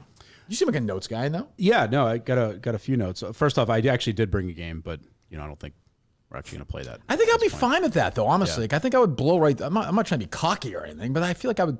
Is it just those spaces right there? Yeah, because each side has a different game, so it can keep you entertained for hours. Not you. Sure. Well, maybe. Maybe. Saw fingerprints on it. It wasn't clean before it was brought in. But oh, absolutely not. No, we brought it in right. fresh. Yeah. So actually, I did have last time I famously flubbed a WEEI question, and I. Something came up on Quantum Kirk that I wanted to ask you about. What you love this EI stuff. Well, I do. I'm a nerd for it. But this is one thing I think is still probably a terrible question. But the whole saga of wait a second before I forget. Somebody, the Don the Jeweler guy said that some guy called 98.5. I'm looking on it right now. I have it. Okay. Yeah. Let's play it. Before I forget, let's play it. Yep. Is this real or pretend? I'm not sure. I haven't heard it at all. There actually is, a breeding ground right here in Massachusetts of radio professionals, and I'm part of that. And I think maybe, I could be considered for the chair. Okay, where is this breeding ground of professionals, if I may ask? It's you won't believe this. It's Winchester, Massachusetts. Okay. I am a former producer for Dennis and Callahan. I actually worked with Wallach way back long ago, 2002. Do you know what's your name? It's Mike. They called me Wally World back then. Oh my God, this is Mike. This is Mike Walwork, who. Oh, that's why I wish I could talk to Jerry. This guy. Who can we talk to? What? I was going to know this. He was a freshman when I was a senior. He was on. I played basketball. If this is I him, think that's the topic of conversation. Yeah. I think interned for John and Jerry for like one day and was hungover and vomited and got fired. No way. Shit, we can't call Jerry. Who Could you call John? Were you with them at the time? Call Dino. Do we have Dino's number? I don't think I do. I'm going to guess you don't. Do you know who that is? Dino? Yeah. That was... It's another test. If you don't know, it's okay. No, I do. That was who you worked with... Jerry. With Jerry. Yeah. John Dennis calling. That guy. Amy! There it is. There it is, Gus. Let me see here. Do I have Dino's contact? I must. Was he the one that took a bunch of stuff at Miltons? Yes. Too, right? He was the Miltons. That's the one who Cullinane kept making fun of on when I went with him in Pelts. I think this is his. That one with the. There's like a bunch of numbers on it. I just sent it to you. Got it. The one, the first mobile with the last number is a 2? Yes. Okay, try that. I think that's his number. I don't know if he's going to answer or not. This is funny if this is him, though. We'll play the rest of it. Then maybe Meter will remember. We should play the whole clip first.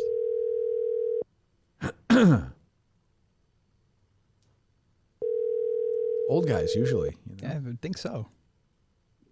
Sorry I missed your call. Leave a message. That's good to hear the voice anyway. Go ahead, play the rest of the clip. That's very funny. I was there. Sean's feigning that he doesn't know you. Okay, go ahead. Sorry. All right, let me get this one. Were Dennis and Callahan huge dicks to you? You talk about dysfunction. I was the producer there for 4 months. We literally had 0 meetings, other than one meeting where they told me that I really sucked at my job. It sounds no. It does sound like wall work. I don't. Let me see if it was. Go ahead, keep going. It seems like he was on an even keel during those times. Constructive criticism, if I ever heard it. Yeah. It was an interesting experience. Let's just say when things hit the fan shortly after, I was waiting for someone from the Globe to reach out to me for an interview. It never happened. But now but that sounds right. Yes. Yeah. So briefly, so the other 3 people that I went to high school with is the first one is Pete Gustin, who Yes. Wallach may remember. I do. He is now a professional voice actor. He's the voice of Fox News. He's on Got another one. I like all Pete. the time. I also went to high school with Chris Rucker and took Italian classes with him. Yeah. And lastly, I also played basketball with Kirk Minahan. So Oh, my Winchester, goodness. Massachusetts. And he was late 90s, early 90s, hotbed of radio professionals. That's it. I believe didn't Minahan have like a prep year too, like where he was like 5 years high school. That's a college level player right there. I'll tell you that. Let's just say it was very hard to root for his success when people would ask me if I was interested in him. Isn't that great? He's on the radio. No, you were not a fan of his. Okay. All right. Well, it sounds like you have a good personality, and why not? It does? You say anything else or no? Is that it? Yeah, that was it. I mean, he was a freshman when I was a senior. I'm sure I was a dick to him. But I mean, like, I thought if that's the right guy, I mean, that's the only one who would make sense. Maybe we can get his number. Let me see. You guys interested in talking to him or no? Yeah, was he carrying your water? That sort of deal? I don't think so. Put him in the locker? No, I wasn't. I really wasn't like that. Oh, come! I really wasn't. I wasn't like a. Really? No, because I felt bad. I mean, these kids were. I was never like that. Like you'd fuck around, you have fun, but Yeah, no. I mean more of like a upperclassman to the younger on the teammates, not like actually Yeah. making someone feel like shit. No. I don't. I don't think so. 1 second. Do you have meters? You don't have meters. I do, yeah. Oh, call meter. Yeah, that's right. He's your old professor. Yeah, that's my guy. Just disturbing. You've reached John. His voicemail? I like it. I was supposed to have lunch with him yesterday. I couldn't for...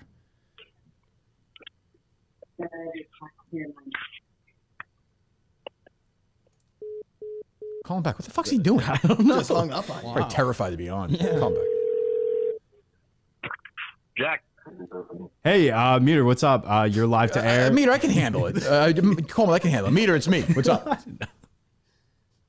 Who is this? It's Kirk Minahan. It's Coleman's number. He just called you. Oh, I know he did. So they were just playing sound on 98.5. This guy called. He said he was an old intern with you guys, and he played high school basketball with me. It's this kid, Mike Wallwork, who I think worked for like 2 days for you guys and then like vomited in the bathroom. I think you're the right guy. I think it is the right guy. Do you remember him? Yes, I do vaguely. Okay, I do remember the vomit down the hall. Yes, he was dumping all over all of us, and I was like, I don't remember him. He said he interned for you guys for 4 months. Does that sound right or no? That might have been a little long. Okay, might have been 4 days. Okay, all right. How you doing? All right. I'm doing all right. I'm doing all right. I'm watching Obliterated on Netflix. You watching it? Which one's that? Oh man, it's like the Hangover knockoff. Oh, is it good or no? Pretty bad, but it's been a hit. It's good for us. Where'd he go? I don't know. You lost him? Yeah. All right, we'll talk to him later. All right, see you. Love you, Meter. Yeah, so yeah, I think that's the right guy. I don't know. I'm reaching out for his number. What's Meter doing these days? Just doing BC football still? Yes. Yeah, He's BC. Yeah. Oh, you teach? Oh, Yeah, I'm going to be there. He just asked me to do it at some point. So you were there that day? I was. I don't remember. I would remember you, but like I don't remember Yeah, much I was about skinnier it back then. Yeah, I don't remember much about it. I'm sure I was in full. What did your speech look like? There was no speech. I think I just Meter asked some questions, and I'm sure I acted like I was bigger than the event. I would think. No. It was a low moment in my career, but no, it was fine. It was fine. That's funny though. Yeah, I mean, I hope he gets a job. He's trying out for Fred's co-host. Walworth? Yeah, I guess. Wallwork. If that's the only Mike I played with Mike Collins. He's a great guy. Anyway, go ahead. What were you saying? EEI. So speaking of Meter, when you famously spent a couple days in the booth and then basically said, did you demand to come in and sit at the table with John and Jerry? Or was and the show started? Yeah. No. So after Kevin Winter, right? Yeah. So Kevin Winter, who people dump on him, was not his fault. He was what he was. He was Winter's like a Flash Blast. guy. But what's up? Winter's Blast. That was the Flash. Oh, I don't remember that. Yeah. But yeah, he was a big voice. But he wasn't. It just wasn't the right fit for them. So Jerry reached out to me. I had never spoken to Jerry. I had done shows with everybody else at EI except for Jerry. I'd never worked with Jerry. I'd done a bunch of shows with John, and I tried out with them. But I'm saying I'd never done like a one-on-one show with Jerry. And Jerry's like, yeah, I think we made a mistake. Like, Winter's a good kid, but we think you might be better. Jerry was very impressed because I was doing like side work, like filling stuff and podcasts, and I'd read that Francona book in like a night. Remember the Francona one? Yeah. Talk about all the Dan, right? drugs and all that. Yeah. I read that, and Jerry was like, I was impressed you read that book. It's initiative. So I got hired because of that. I literally wouldn't be, if I hadn't read that book, I wouldn't be sitting here probably right now. Maybe, who knows? So without Terry Francona and Dan Shaughnessy. That's true. Without the Globe fucking over. Yeah. I can thank the Globe. That book should be called Francona's Revenge. Jerry was all excited. Look, Gammon's retweeted that tweet. So he wasn't even like coming up to you before. He just literally was like, yeah, I think we made a mistake. That was your first interaction with him? Well, there was so Meter left. Yeah.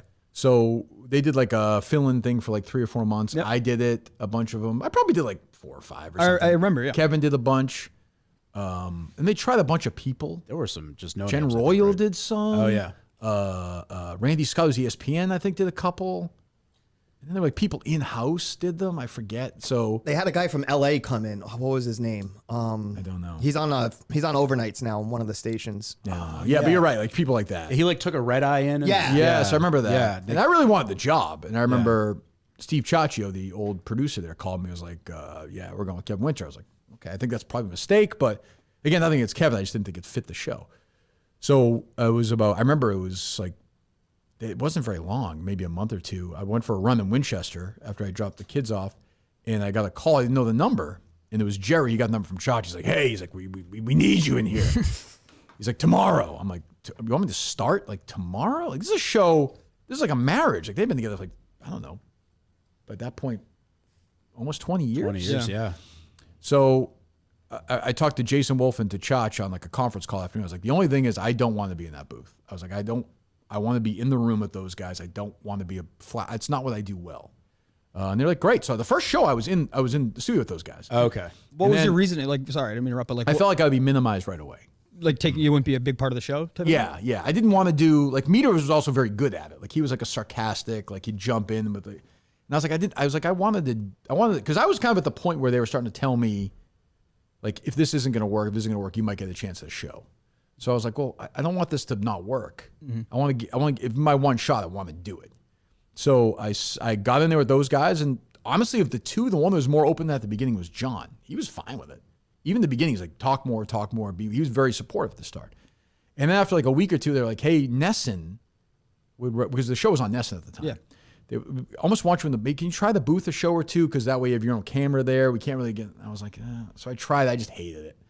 And to their credit, they were both like, yeah, we'd actually rather have him in here. And that was it. I don't think I was in the booth more than 10 times maybe. Yeah. I mean, I could be 20. I don't know. It's been so long, but it doesn't feel like that. I remember it not being a lot. And I didn't like it. But it became like a joke. Like we would do things that were kind of fun. Like I was a part of the interviews at the start, and then I would grab Mutt. We would do a podcast during the interviews and post the podcast. I think it was called Third Man Out. And we'd just talk about whatever for like 6 minutes and then go back in.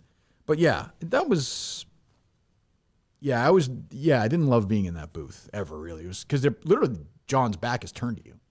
So it's just a weird dynamic. Meter was great at it, So was Pete. You have to interrupt like every time. And you're like, it's not your show. Right. It's like, it'd be like if my back was turned to these guys, you guys are here, I'm there with my back turned. It was a weird dynamic. But Meter didn't mind not being really part of interviews. Meter didn't mind because he liked his job and he was good at it. Yeah. And I was like, I need so yeah. Less is more guy, I think. Meter? Yeah. He was great at it. He was great at it. But yeah. Any other EI questions, Danny? No, I won't. I have a kind of related. I thought one time you mentioned that you tried out for First Take. Was that true? Yes. Oh, that's definitely true. Can you give me a rundown on how that went? Because I at the time, I think it was what? It's pretty basic. I was with John. I think it was just me and Jerry. Did you sit next to Skip? No, he was gone. Oh, okay. Yeah, So he wasn't even there. They just asked me a bunch of questions. And it was like very bad. I was never going to get it. I thought it was like a mock show. No, not even that. No, I went to Bristol. It's my only time I've ever been to Bristol.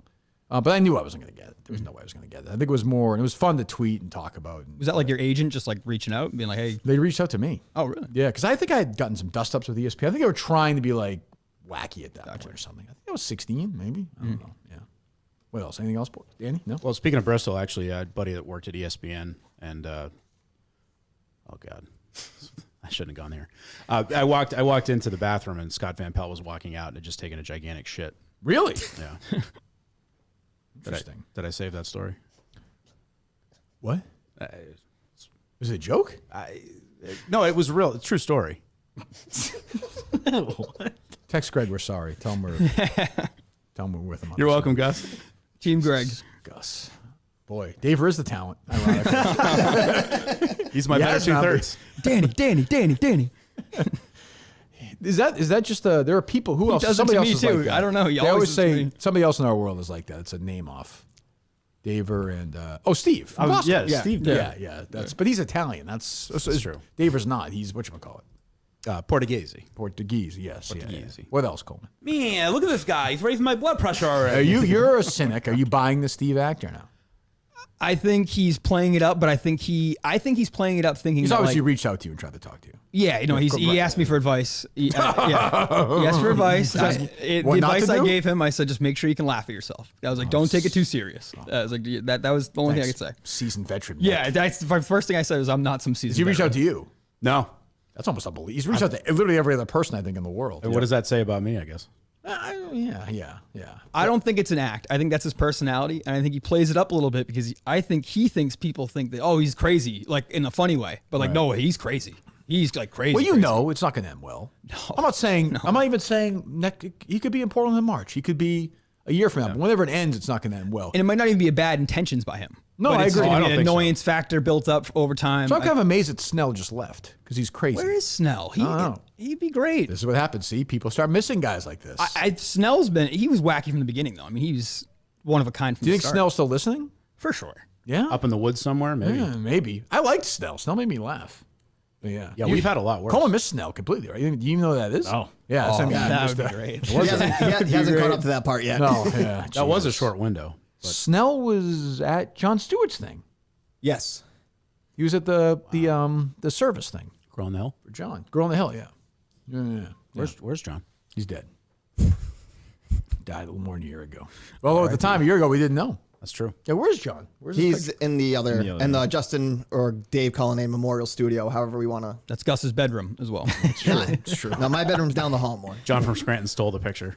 What else? Look at his bedroom wall. I just have a couple lingering things. I saw on Toucher and Rich tweeted out a list of qualities the new co-host should have. Oh, okay. So number 1 is new co-host should be a kind human being. Number that's 2, that's a shot of Rich, I think. Number 2, sense of humor. Number 3, must like sports. Is this like a joke? I don't. thing, I'm or- trying to figure it out. I Where's don't the really humor? understand. Number 4, understanding Fred. And number 5, loves Disney World. So it was a joke. I guess, but like, I don't really understand that, but okay. Yeah. Maybe it's something I just don't. I don't listen to the show, so that could be completely. Yeah, I don't know. Who knows? Okay. Anyway, what else? You saying? Oh, sorry. Go ahead. Sit through that. Go ahead. No, go ahead, Gus. Gus. Jesus, whatever the hell your name is. Did I hear you say that, What's your name? Mick? Did I hear you say that U2 considers themselves all as equal in the band? Financially. That how? I mean, They started as kids. I mean, I'm sure Bono has more money. But that's what I mean. But like, They make as far band as decisions. But I've read. that's I've what I read mean. about them. Band decisions. Yeah. Hey, we're going this for the tour. Bono's like, no, I want to go to London. It's a real conversation. Yeah, it's like they're a band. They That's view great. themselves as a band. Yeah. Yeah. No, Which I like. There's not many of those. I got in a little YouTube kick like 2 weeks ago, and you had said it, I think, right around then, and I was like, that. I don't know one other person in that band. I don't know anybody else who knows. You know that The other Edge? person. No, I don't know. People know The Edge. Do you, Danny, or no? Yeah, The Edge is pretty. I'm not saying Bald he's famous guy. as Bono, but he's the guitar. He's the lead guitarist. Yeah. But I think at the time, or no, was Mike? I thought you guys were talking about duos, and was that We were initially. Yeah. Okay. Yeah. So it wasn't With Mike. It's limited though. You got to move. That's right. Yeah, I forgot about that. Mike's not a big music guy. That's right. So yeah, we do the best we can. Yeah. All right. What else? What else, Gus? Did you see? Is Beverly Hills Cop still coming out? Part 4? I think it is. Okay, good. Thank you. Elon Musk was seen talking about all the advertisers leaving. He was seen talking. Well, He was actually talking. He was yeah. actually talking. Somebody did see him. You're right. He was seen talking. He was doing an interview with somebody, right? Yes, he was doing an interview. People were looking at him. Yeah. He was seen. Yes, he was seen, and his mouth was moving and words were coming out. Right. Okay. And you're clarifying this now. This is a maybe I'll do a better job setting this up. It was very well set up. I thought that was good. Yeah. Thank you. Yeah, I think he was with the New York Times business writer or something. Yes. And there's one of these, so they sit down in one of these like cold-looking rooms, and this guy's very serious interviewing him. And Elon Musk essentially was like, "Fuck advertisers," pretty much. And I actually think he seemed a little unhinged during it myself. But I appreciated his sentiment. You know, at one point he said "fuck Bob," and everybody was tweeting me. And it's like he's talking about Bob Iger. Like, let's not. He's talking about Disney. He's not talking about Bob Murchison. I don't think, but yeah. Never know. No, you never do know, but I'm pretty sure it's Bob Iger. Yeah, yeah. I don't really. Why is Elon Musk evil? What have I missed? He gave Palestine Starlink. That's what a lot of people are pointing to. But this even precedes this. Like, you know, when he bought Twitter, the world was ending. So what? Yeah. Like, what have I missed? He's not ultra left wing. That's pretty much. I think that. I think I people mean, I know look at Twitter. He's clearly Republican, like the way he tweets. Like, I get that, but like, what? And lately he's been bringing up Pizzagate again too. Yeah, he's very into Just that kind of shit. weird. But like, he's done I think a lot for they- the environment. I will say that. They look at him as like enabling this hate speech by allowing his platform to be. I'll admit, Twitter seems no different to me. Like, I mean, I understand it's a little different. Like, it's more some dumb advertise, but like, it's still. No, I just see a little more graphic videos. That's Yeah, really you it. see some things that you wouldn't have seen. Twitter's always sucked. It's a fucking cesspool. It's not changed. These people want it to be a cesspool because he has it, but I don't think that's why. It's also not necessarily a bad thing to be exposed to more graphic, footage or something from wars or whatever else overseas. Yeah, I guess. It helps yeah. people Yeah, sometimes. I suppose. Well, just the censorship on the other platforms. Yeah. Are completely going crazy. Yeah, I'm really not on anything else much. Like, I have a Facebook account, I use it. Other than like case stuff, I'm reaching out to somebody. I'm on Instagram. I'm not on. I've seen Reddit. A lot of people are pointing at Reddit, saying that's the next one to get censored. And Oh, is that right? yeah, like I'm just not on like that really either. conspiracy conversation stuff getting flagged. I listen and- to something. It's like a Reddit podcast though, where they do like Reddit theories, and some guy just reads it. He listens to that at night. And he has a boy with you chill mix that he goes to sleep with. So he's like Mike, you know. It's not bad. What else? And then I had Mike Wallwork. Gee whiz, I hadn't thought of him in 30 years. I was actually wondering, since Danny's in lost here, contact with him. Go ahead. Yep. The network. I saw this today that apparently they're taking pitches for shows or people to join panels. Do you know about that? Well, they're looking for new blood. Yeah, they want new shows to come to the network.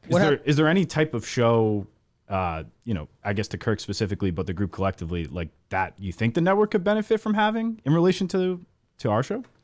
There was talks about a whiskey wrap-up show or something, right? Wasn't there? Yeah, something with MHB, I think. Yeah, is that gone? That's not happening? I haven't heard of anything since. I'm curious about him. I never met him. I talked to him a while ago about helping on the show Twitter account, and then it kind of went away because he's good, but like he floats in and out. Like he's a good guy, but he's crazy in a good way. But he comes in, he jumped back in a few months ago, but now he's gone again, right?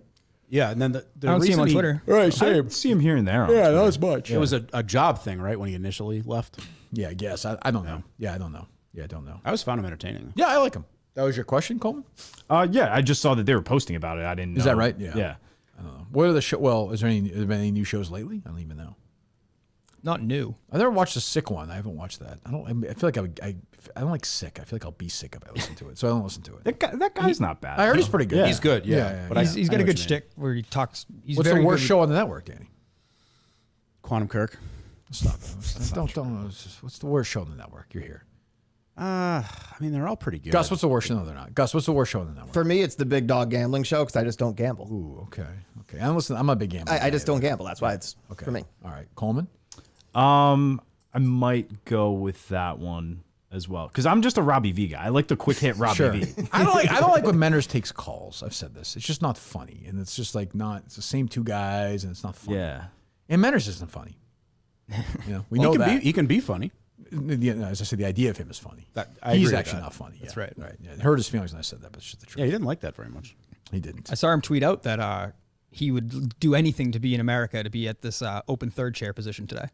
I didn't know what he was talking about. What do you mean open third? Wasn't invited. Yeah, There's also just not an open chair. He made it seem like that. I would absolutely do a thing where we invite him if he came out here and then just not show up. I would definitely do that. Lock the studio. That I would definitely do. He's been here before. Yeah, but it's a big little caveat. He's never been here and done the Kirk Minahan show. It's by choice. He was here for 2 weeks. He chose not to do it. We got to get Joe in here. She is a talent. My goodness, was she good hosting that show the other night. She's a machine, though. Yeah, she is. She's the one keeping the network running right now. Thank God for that. All right, let's take some calls. If people want to talk, let's talk. Can I use the facilities real quick? Number one. Go ahead. You're like a kid. What's wrong with you? You got to pee? He's got the card for it. Oh, that's true. I forgot about that. Pee. I took extra Imodium before this just to make sure I didn't have to take a dump. Good. Didn't take the purple Gatorade route. He looks less sick than usual today. I'll say that. He looks horrible, but he looks less sickly than usual. Tiger tees off in half an hour. I'm getting Oh, who's that? the commish. Oh, boy. Before we take calls, I guess. Hello, good morning. Hello. How's it going? Where are you? Oh, you're back home, right? Yeah, I'm back. Yeah. What's up? Just calling in. Just you're back in the league. Yep. I don't know about everyone involved in your staff. I'm not thrilled with the ethnic representation of the league. I would like that to be cured at some point, but I'll continue to play regardless because I'm that kind of guy. I'm a team player. Diversify the staff a little more. Yes. Yeah, I would like that better. Okay. Yeah. Yes, I think so. Yeah. Yeah. Go ahead. No, I just wanted to go. Well, I got to mention something about surviving in a minute because I have to give my perspective. Sure. Yeah, that would be good. How last night went. Like I was saying earlier in the show, the guys on my team, I was texting a bunch of them yesterday saying, "You thought it was bad while we were doing it. Wait till you actually see it. Like you're not going to believe how bad it was." It didn't really make it in the edit for obvious reasons because I was kind of jumping off camera, but it was. I mean, I was an inch from both of you and Tommy. Underrated Tommy smoked not knowing what it said, and you were wearing the fucking logo on your shirt. Well, that kind of bailed me out during because on Twitter I was like, I'm not getting destroyed quite as much as I thought I would, but because Tommy was also sort of taking a beating, so when you're playing it, like I'm not really looking over. I saw that Tommy was building it, and I was like, this seems odd, but I was so frazzled. I was like, maybe he's right. Like I didn't know what the fuck was going on. Right. Keep in mind, it definitely lasted longer than what was in the edit too. Like, it was That's true. We were down there. That was a long. That was a long one. Yeah. But there were points where, I will note it was very difficult I mean, you did kind of get the yip, like Chuck Knobloch was a Yankee. Yes. Coleman, the famous Yankee. You ever heard of him, Coleman? I actually haven't. No, I figured you probably hadn't. Oh my god. But no, it was very tough to move. Like, we tried it out a little before it started, and there was actually a point where I kind of said, I'm like, guys, I don't think these are cut right. And there was one piece that was an arrow, which you could have attempted to put it in either way, but one side was intentionally slightly smaller than the other. You could do it. That's the one Rico struggled like insanely with. Like, Rico struggled so bad with it that I knew when you guys got that piece, I was like, they're fucked. You guys got that piece through pretty quickly. Oh, yes, I remember that one. Yes, because I mean, yeah. Which, no, you really couldn't. Yeah, there was no, there was no wiggle room. Look, it was really no excuses. It was a disaster. There's no excuses. I kept going up. Like, they were asking me, which actually all week I was like the Kirk Minahan translator for all the people behind the scenes, because they'd run up and be like, does he really mean this? What does he mean by this? What's he doing here? What's like? Because nobody really knew or how to interact with you. Right. But a lot of them were looking at me off camera like, what the fuck is he doing right now? I said, I honestly don't know. My guy Mick actually there. Oh. Jeff D. Lowe, how you doing? Yes. Mick actually did. I will say Mick had the point that. Oh God. I guess if you were watching, so I kind of knew what was going on at the time, and like I didn't think you would have thrown it. But I guess the theory would be like maybe you were going to get someone out to make a power move or a power play. So I kind of get what was being. Well, Mick's theory. Well, that's not what Mick said here today. Mick's theory was if I had the whatchamacallit? Idol, yeah. Yeah. Is that what he said? That's what I mean. Like, I'm sorry. That, like, as a power play. Oh, gotcha. Oh, I'm sorry. I got you. Yeah. I guess in the moment. Even that way, I don't think would have made sense. But yeah. Well, if you thought everybody was going to vote you out, and right. you guys, you lost the competition there, however happened. But if I have the idol, why does it matter then? Because I guess it wouldn't. Yeah. It would really. Because then I can hope. But then my mind would have been. I'll just tell you how I would have thought though. Like, you might be right. I might be wrong. If I had the idol then and we won, I'd be like, well, shit. I mean, good. I can hold the idol for. I can keep going with it. Oh, okay. But if you have it and you lose, you also get to pick someone from your team. Basically, if you think everybody's going to vote for you, you can vote off. Right. Oh yeah, I see what you're saying. Your biggest competitor. Yeah. I guess that makes sense. Right. Yeah, no, it was definitely harder than I think people at home realized for sure. It was definitely. Again, there was no. Well, it's nice of you to say, but yeah, it's no. It could have been easier. It was. But I mean, it was very. I actually feel. I was saying at the start of the show. I actually feel bad for Hank. Hank got absolutely hosed on this one. Like, he worked hard. I fucking failed him, and then basically we were just like, "Yep, he's got too many friends on the other team. He's gone." Like, the game itself, while fun, was like immaterial to the vote. Like, the game had nothing to do. Like, in a weird way, sometimes it has nothing. Like, the vote's already predetermined in a weird way. Sometimes, Right. No, so it was quite fascinating from that angle. But in terms of the league, the fans want to know if you're in it for the long haul this season, can we like lock you in for the rest of the season? Maybe. Yeah, it's possible. See it out through. I'm willing to have the conversation. Yeah. No, I mean, look. We don't even need to lock you in for season 5. Just through the end of season 4. Yeah, I mean, look, yes, barring any unfortunate circumstances, whether I may take a leave, who's to say, for physical or mental reasons. For sure, no, that's factored in. Or death, if I die, I would like the team to not go forward. Your matches written by which I will know. Let me dispel. I have final say on all questions. I know that.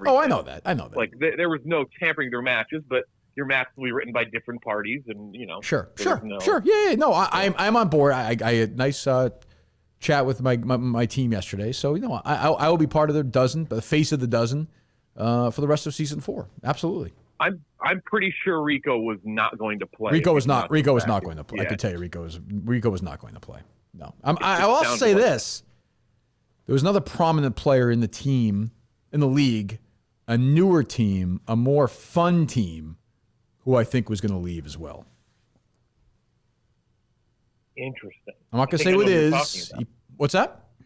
I think I know who you're talking about because the person did text me. We've become, I would just say, I think the word you used was showmance yesterday. I'm not going to give any specifics, but I think there was going to be, I wanted Rico to play. I want everybody to play. I told you this. We talked like 6 times during that day.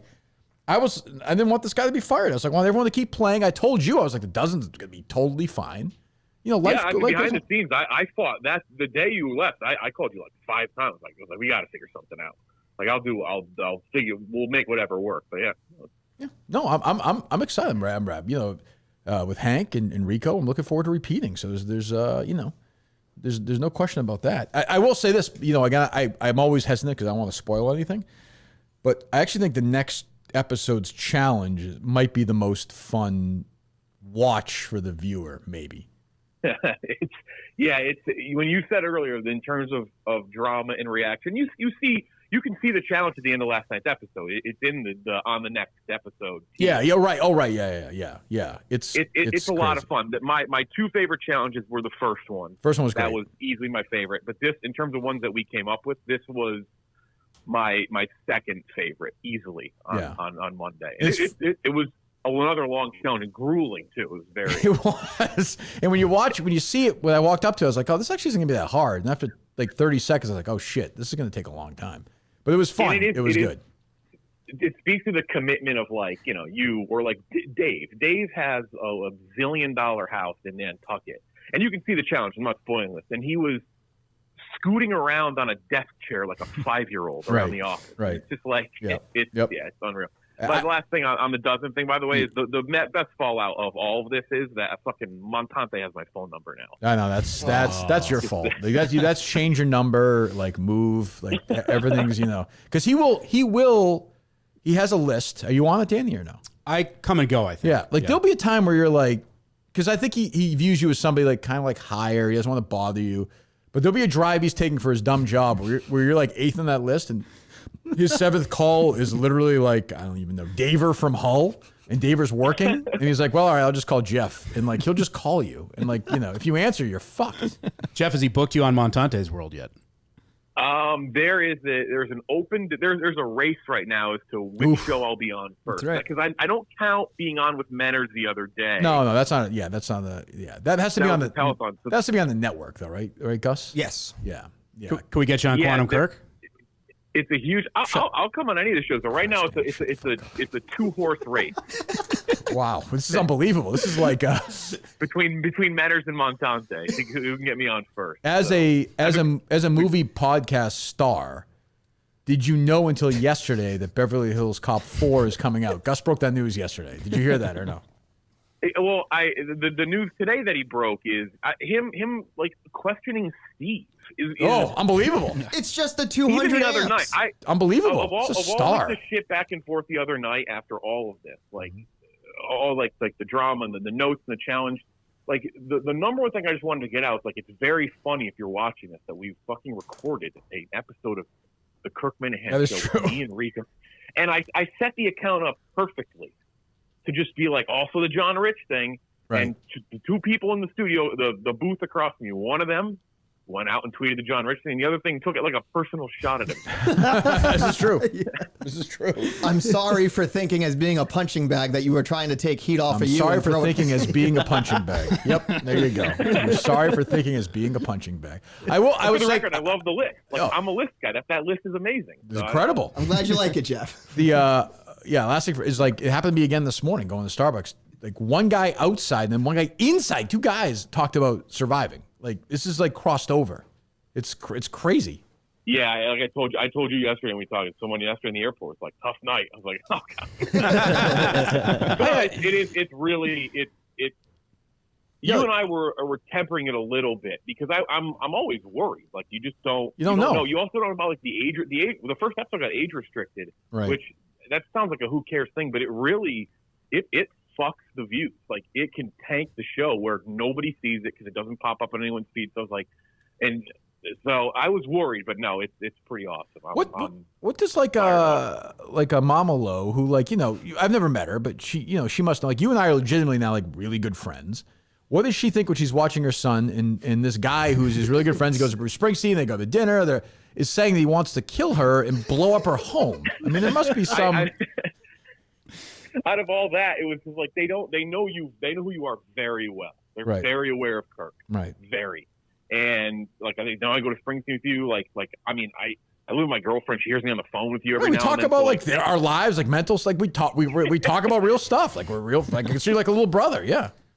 So they're watching you scream at me, Nate scream at me. You say you're going to blow up my house and my family. Right. And then all my family, my mom, my girlfriend, everyone's like, what the fuck is wrong with Nate? Yeah, right. Well, yeah. it's true. I mean, he is the most annoying person. Not even a peep about you. Yeah. The only thing any of them said, they're like, oh, Kirk with the dozen. That's a shame. well, I appreciate it. Well, all right. There you go. Anything else, Commissioner? No, I'm excited for tomorrow. It's one of the 5 best Steves in the world tomorrow. Oh God, jeez, I was like, what are you talking about? Oh God, that's right. You're Andy Mayo and Steve from. Does Jeff have a nickname? Job Lowe? Oh yeah, what's No No Job Lowe? I saw that. Jesus Christ. I'll have my pasta ready in the morning. I'll be ready to go. You know how I was. I'll talk to you later. All right, see you guys. There you go, the Commissioner, Jeff T. Lowe. Oh, there you go. Yeah, the big takeaway is I think he might go on Quantum Kirk. That's what matters most. Gotta ask. That's big. It's all about the show. You should be on Beyond Average. You guys are tied in together. I am respectful. I'm going to let Jeff do his thing. Eventually, I'll ask him. Who've been the last few guests on there, Justin? Well, Cullinane blew me off. He did? For this show.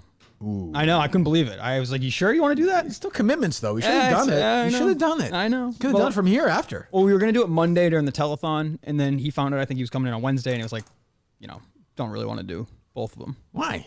I don't know. Fuck cares. I don't know. I mean, I would have done it. Yeah, he didn't. I think he was just kind of like, I would rather do it another week. So we're going to do it next week. What a diva, huh? That's true. He did turn us down, like he said. He's turned. Yeah, why did he do that? He said he's not good in that kind of a show, but I disagree. No, he's probably not. But still, like it doesn't. If I could do it, he can do it. That's true. Nobody said you do well. You said it once. I did? Yeah. Okay. Phone lines are open 7 minutes. I didn't clip ago. it or anything. Question about Barstool Survivor. If you could bring one person in and take one person out, who would it be?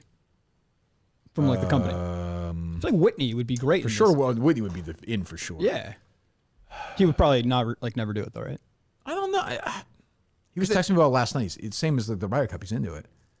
It sounded like at first he was in, like when the first idea of this came up, you guys were like hinting at it back and forth that he was invited, and it sounded he's like he was definitely invited. Yeah, and it sounded like he was in, but then he backed out. I guess scheduling. It sounded like. Who did I take out?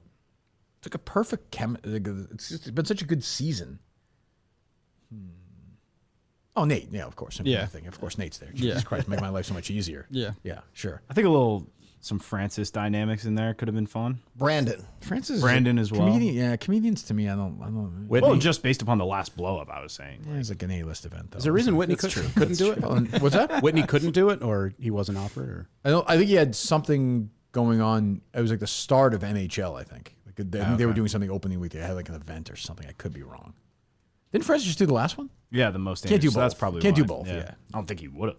What's that? After how the last one ended for him. You don't think he would have done this one? No, I said really no to it. I think he was just completely done with game shows. Stay in the AHL. Reality. What do you shows after expect? I mean, yeah, I guess. I don't know. Who knows? All right, they're loaded up. Yes. All right. Hello.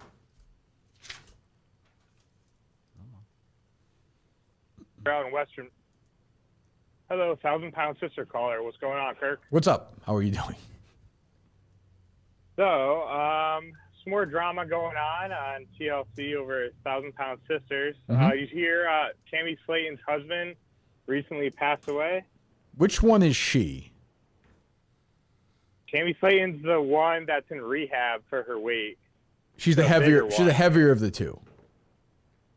Unfortunately, yeah. Okay, yeah. Oh, her husband passed away. I shouldn't be laughing. Okay, yeah. What happened? So the last. Did he die serving our country, or on, no? Was it a different death? No, he was in a wheelchair in her rehab. Yeah. He was wheelchair bound in her rehab. And they got married at the end of the season, the last episode of the last season. It's like Gus's wedding. And yeah. Yes, she lost her husband, and I'm sorry to there's hear some that. drama about Amy, the other sister. Amy's the one with the big forehead, right? Yeah. Okay. Yeah. So I heard her and her husband are also getting a divorce. Oh no! This is what happens with fame. Yeah, I could see it. Typically, they start new seasons at the beginning of the year, so I'm waiting on TLC to put out a trailer for this next season. Yeah, keep me updated. I know you're a big watcher of that show. Yeah, So, not really, but yeah. Yeah, I'm fired up. All right, Fired thank up you, for buddy. next season. All right, see you. Thanks. Rowan Apparel, by the way, I haven't even talked about them yet. Men's closets were due for a radical reinvention. That's where Rowan stepped up to the challenge. Our commuter collection is the most, God, am I blind, comfortable, breathable, and flexible set of products known to man, and here's why. Help you get ready for any occasion with the commuter collection, quarter zip, dress shirts, polos, comfortable pants, comfortable four-way stretch fabric, breathability, whether you're commuting to work, 18 holes of golf, you look good, no wrinkles, Gold Fusion anti-odor technology. You go to Rowan, that's RHONE.com/KIRK. Use my name, Kirk, to save 20% off your entire order. That's 20% off your entire order. You head to RHONE.com/Kirk. Use my name, Kirk, to find that corner office comfort for work. I mean, golf season around here, people all over the country I know listening. Around here, we're kind of wrapping up, but just be comfortable at work. Be comfortable in your life. Don't look like a slob, too, but I'm just saying, look good. And that's where Rowan comes in. RHONE.com/KIRK. 20% off, 20 off your first order. Hello. Hey, Mick. Hey. Hey, you said you pulled off at a Burger King and was jerking off when you were driving down the Cape. There's only one Burger King off the highway down the Cape. It's in Hyannis, right? Yeah, exit 6. Or The one off the rotary? The old, I know that one. It's off the rotary. It's off the rotary. No. It's on the right-hand side. My little daughter and her little friends go there all the time, you fucking pervert. So what? I mean, what do you do whenever your daughter go by herself to some... How old is she? That's on you. It was late. Yeah, Jesus. You fucking creep. Where is you need a couple of fathers who want to come down and say hello to you, have a chat. What's that? I missed that last one. What'd you say, buddy? Where is it you bartend again, dummy? The skipper. You need a couple of fathers want to come down and have a chat with you. Well, hold on, buddy. Hold on, pal. Is this like a bit, or do you actually hate Mick for real? I understand your daughter's. I hope bit, he but hates me. This guy, is there real hatred for him or no? Well, you don't think it's fucking creepy jerking off in a Burger King parking lot? I know, but why are you taking this so personal? Yes, he's a creep. We all know that. Look at him. He's dying. So what are you gonna do? Beat him up? Go find a fucking mattress to climb under. You fucking. All right. No, he hates Mick. Who can blame him? He's consistent. Jeez. Hello.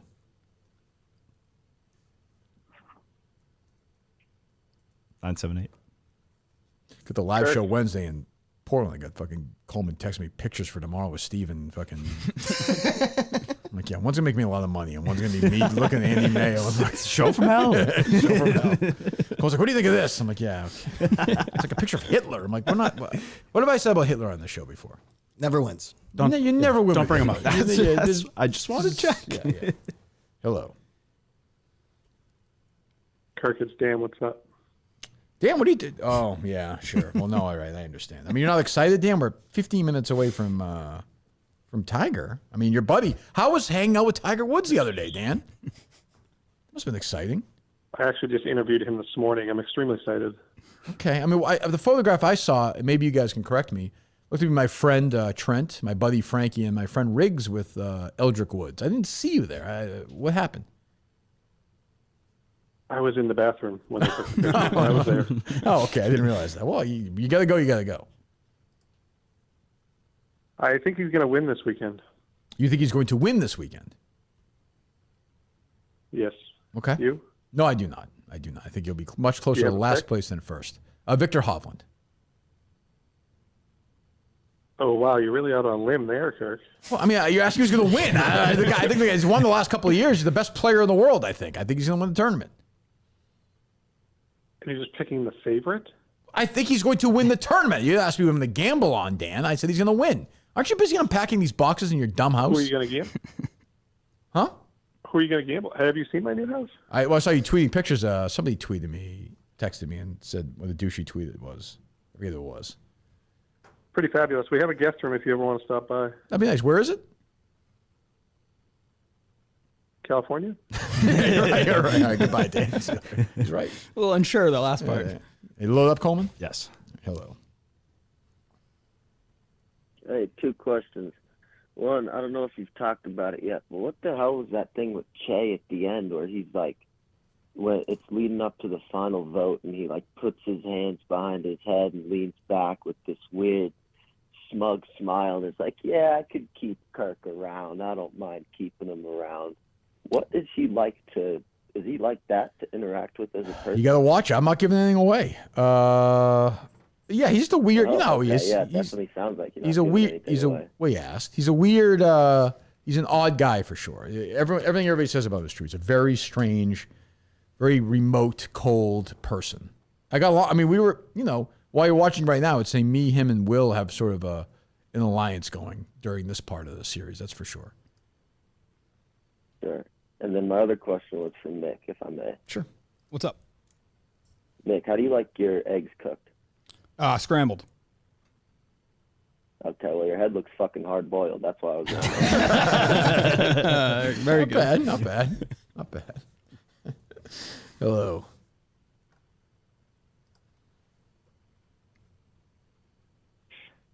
Hey, Cookie. Bill from Griffin Lock and Key here. Okay. I think I guess I'm confused, but yes. Hello, Bill. How are you? Yeah, I'm good, thank you. Just a quick one. Whenever I look at Augustus, aka Gus. Yeah, right. I always just think one thing. What's that, Bill? Stale laundry. What's that? The smell of stale laundry. The smell. Yeah. He's just. Does he smell, Coleman? Don't we all? Yeah. He's got to. Nah, he's got to. You have to smell like that when you've just got your clothes out, you've not hung them up properly. I don't think he does any laundry. Though. I do. You do? Okay. How often? Every 4 days. Okay. How's the house now? Don't Clean? believe it. Yeah. Sure, it's clean. Well, Thank you, Bill. 3 dogs. I mean, we saw that picture the other day. That was not looking clean. Well, I got to work after that. Oh, sure. It's funny how that works. It's always after the pictures. What'd you do before the pictures? Because then it wouldn't be as funny. Oh, yeah, you're always He's thinking. a man. He's always thinking of the show. No question. Hello. Kirky. Yeah, 1 second. Yacht Rock. One Yacht Rock guy. 1 second. I put the call yesterday. For the women, like, it makes no sense. Women would not call it jerking off. They don't have a penis. Yeah. No. Doesn't make any sense. Colin's wrong. Yeah. They finger themselves. I thought we went into this Flick the bean. months ago. This was like years ago he was wrong on this. He's still standing by that? This was yesterday. He said this before? No, he was saying that they don't masturbate. But they don't. Oh, that's he was what it was. saying, Yeah, he was that's saying what that it was. women call it jerking off. But they That's don't have crazy. a penis. It'd be like I'm doing this and saying I'm fingering myself. It doesn't make any sense. That's That's like a one-off line joke in like a shitty comedy. Yeah, it's like, yeah, well, it's it's what jerking Colin off. Yeah, like, that's what Colin should do. Yeah. Yeah. Well, he's a master. I shouldn't say that. All right. A Yacht Rock guy. Hello. Yeah, it's Yacht Rock chart guy. I figured that there's been a lot of talk of spinoffs, so why not keep that going? Sure. So I've got a couple songs. The Yacht Rock, Yacht or Not chart, number. Oh, this is an actual. Oh, sure. Okay. Are you a Yacht Rock guy at all, Danny? Absolutely. Yeah. How about you, Mick? No? Yeah. Yeah.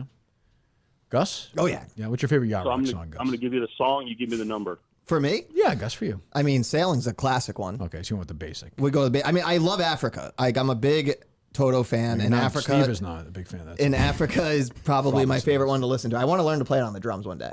Great. We all have ambition. We all have dreams. Should fucking book a guest, okay? She used to banging the drums away, trying to figure out Africa. Fucking Carl Weathers was looking at his phone. Yeah. We'll learn to play the drums. Toto's a great live show, though. Oh, you saw him live? Yeah, I did. Really? Last year. Where was that? At the Garden. What? The Boston Garden? Yeah. Must have been part of it. Yeah, they were with Journey. Oh, that's right. They toured with Journey. Yeah, that was a good show. They have a lot of cross. Yeah. Yeah, Toto's good. They have some good songs. Oh, yeah, Journey's got the weird lead singer. Yeah. They got the guy who said exactly. You know the story or no? No. So Steve Perry left Journey, the famous lead singer, and they did this tryout, and they found some guy from Brazil-ish. I thought it was Thailand. I think you're right, Thailand. Yeah. Who sounds exactly like he learned how to sing from Journey. He sounds exactly like Steve From Perry. YouTube videos. Yeah, it's creepy. And do they call it? Is it a Journey cover band or does he? No, is it's it Journey. It's the Journey? band, like the band's in Yeah. and Steve Perry's gone. That's But yeah, crazy. it's very weird. So what does Steve Perry do? Does he do any solo stuff now? He Do you did an know? album a couple of years ago. I think he's got like a Christmas album, but he's like kind of happily I retired. mean, good for him. Yeah, But yeah. it seems like such a blast being the lead singer of Journey. Oh, I mean, I how would would think you- so. How would you just Yeah. give that up? Very weird. Yacht or not, right? Yep. Okay, go ahead. All right, so I will give you the song. You give me the score. Dream On by Bill LaBounty. What is the score out of 10? No. Yacht or the Not. Website, they go from 50 to 100. Yep. Am I saying yacht or not then? Is that what you're saying? 50 to 100. 50 No, is they do the score of the song. okay. 50 is 100 the low end, 100 is the obviously. 100 is as yacht as it gets. Exactly. 76. You got a 90 on that one. Wow, that's higher. Obviously higher than I thought. Yeah. Promises by Lee Ritenour. 82. Very close, 76. Damn it! I said so. And then, yep. And then last one I got is Moody Girl by Frank Stallone. Frank Stallone. That's pretty. I'll go 84. 63. Yeah, Frank always takes a beating. It's bullshit. All right, thanks, buddy. Hello.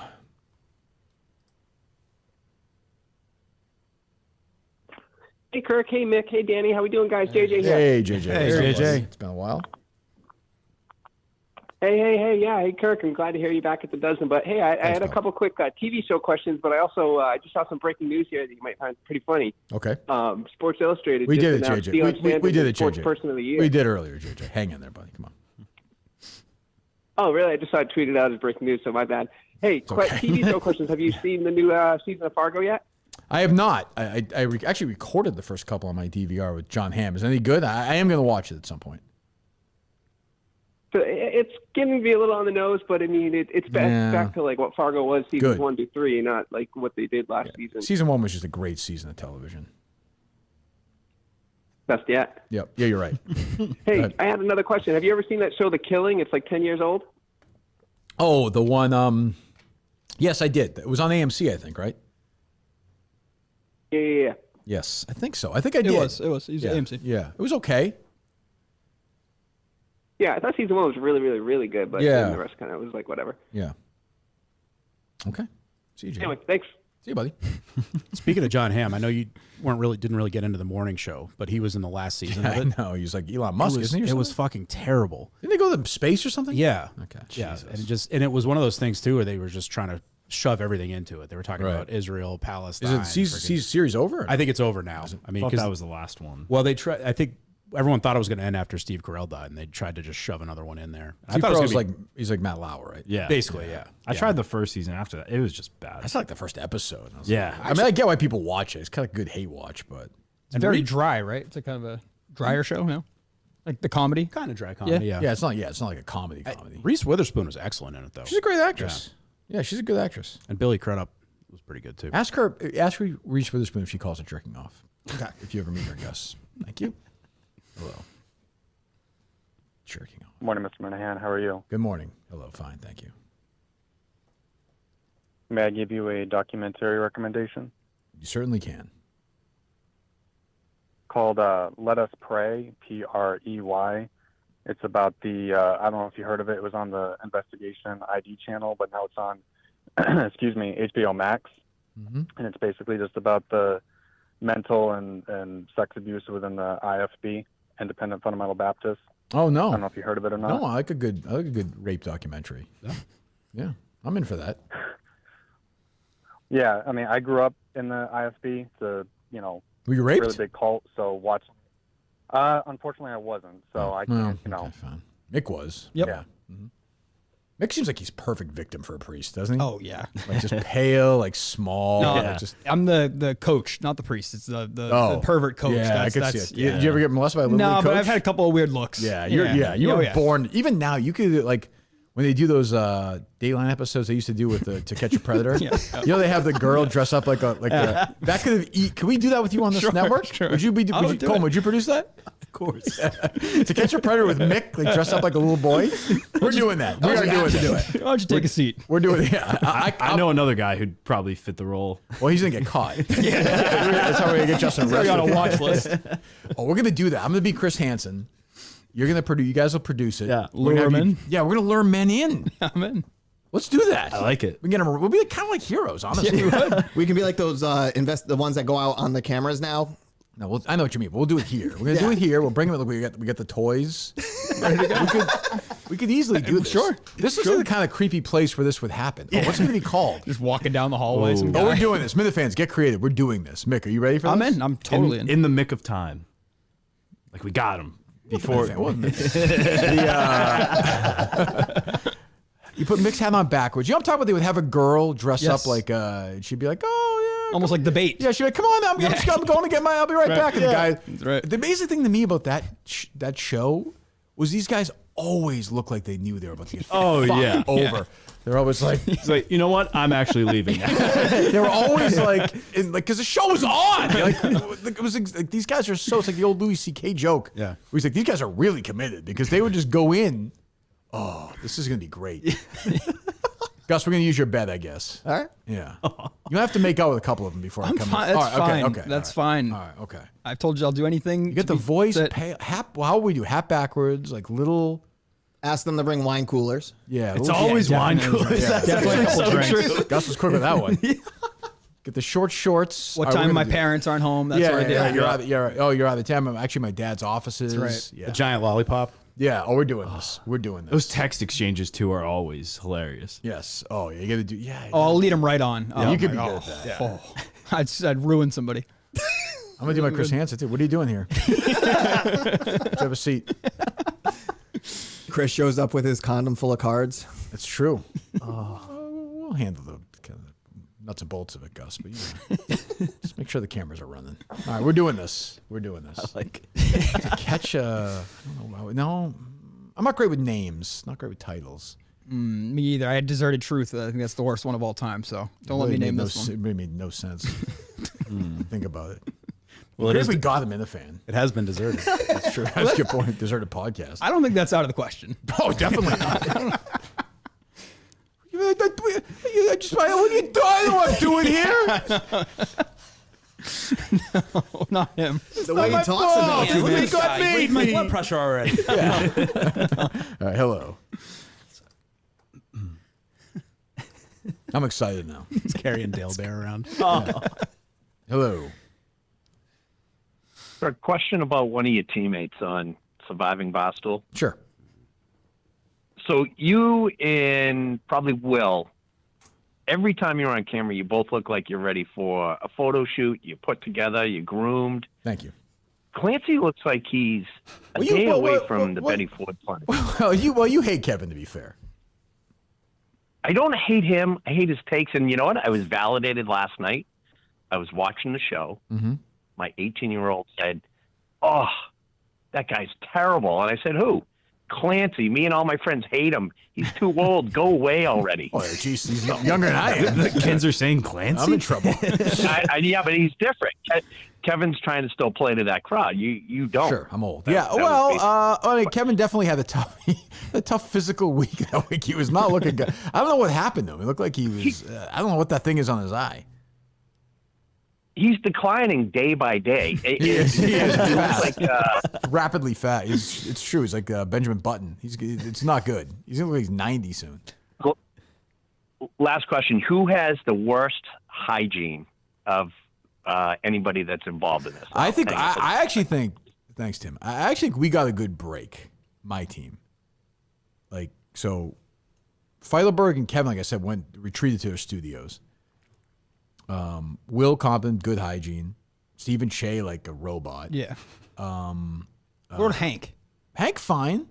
Because he did remember when he was younger, he did like the busing college tour where they never showered and shit. I think he's graduated from that. Gotcha. The other team, you got Jerry, you got Rico, you got like, there's a lot going on there. Like, it's just a lot of stuff. So I feel like we might have caught Nate was, and Nate wasn't even there. I think Nate was there for a night. Oh, he was because the first night. Yeah, he would have been first night. The first night. Didn't we have a challenge that first day though? Yeah, that was when Big Cat got it. Yeah. Big Cat. Oh, Big Cat, right? Yeah. So Nate was there for one night at least. I forget. It all rolls. But yeah. One thing Kevin was right about, and I'm not doing reads for them right now. I will hopefully in the future. The vacuum meals were actually really good. They actually looked good. They're really good. I'm going to order some. Yeah, you should. Kate was asking me today. She's like, "Dad, do you did you really like those?" Because she was watching it. She's watching it like the show. Yeah. She doesn't watch me anything else. And I was like, they're legitimately good because like I was kind of like, oh, it's a factor week. Like we're gonna have to. Yeah. But I was like, the fucking breakfasts were great and the lunches were good. Like they had other food obviously and stuff was always going in, but factor was excellent. And I'm not. Well, the drinks and stuff too are factor, right? Yes, Danny, they are. Yeah, they're the Factor Shakes. Yeah, it's funny you mentioned that. Very smart presenting sponsor. They are very, very good. I mean, I think I've done Factory before. I'll definitely do them again if they want me to, because I'm happy that. But like, I got Roan, I got Miltons today, so this is a freebie. Factory was awesome. I saw that Kevin was quote tweeting somebody who was like, "Oh, you're just." But they were great. Well, there was one where he's like, "Oh, this salmon's delicious and nutritious." Well, nobody says he's good at it. But I'm just saying that they are actually very good. Very good. I was going to say, it takes a lot of leadership from you, because didn't you add Hank to your trivia team after all this happened? So he tries to backstab you and you still welcome him? All's fair in love and war. Like, this is not, like, I was not in an alliance with Hank. So Hank was trying to survive. You're in the game. If somebody stabs you in the back who you're aligned with, that's different, I think. But I thought it was a great Hail Mary by him. Like, he was dead. Like, he knew he was dead, so why not throw that out there? Maybe, these are not geniuses. Maybe you change their mind. So I know this has been relitigated again and again, and so I'm going to do it one more time. But the fact that that producer left those plans in his desk, when I assume they warned every employee there, I don't not know. have anything there. Yes, I would think so. It just blows my mind. It's even crazier to me that he got mad at Jerry, because they tell us go through everything in the building. Sense. Like, he went through there and he found them. Was he? If he sees the plans for the game, is he supposed to be like, oh well, boy, I'm not gonna? That's. I don't even know why they have physical plans. Why did he print them out in the first place? Right. He had them in his back pocket. It's crazy. That was a good grab, by the way.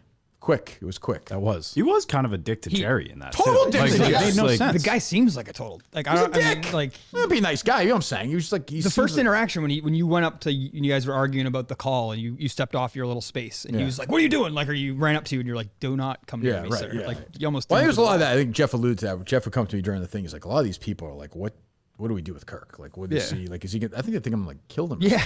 But if you ask, we had people on our team that were like helping us out behind it was a bunch of like women and a bunch of other guys, and we were great to them. So you might know some of those people. Colin. Yeah, for sure. They were very nice. So, and Rico at the end of the whole thing hand wrote letters to all of them to thank them.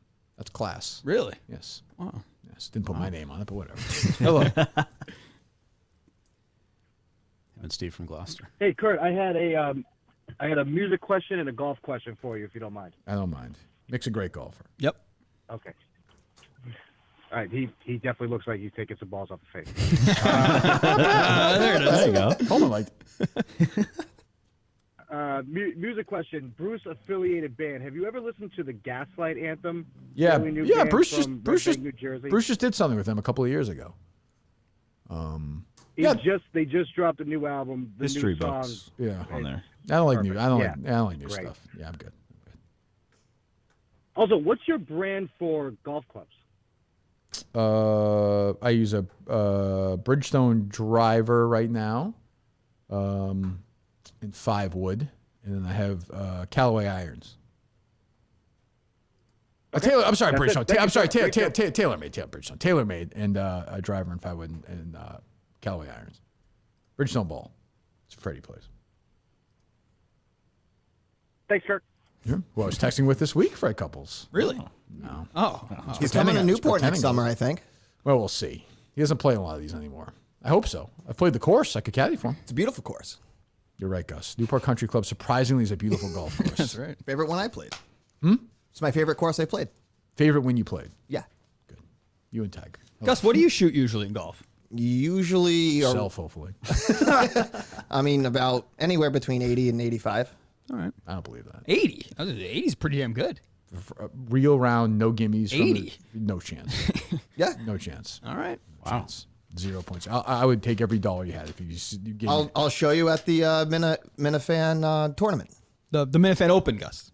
No, the charity tournament. Oh, okay. I thought it was the fake golf tournament. Was it the Minifan? It's my fucking tournament. Sorry, I misspoke. You playing that? Sure. You playing that, Danny?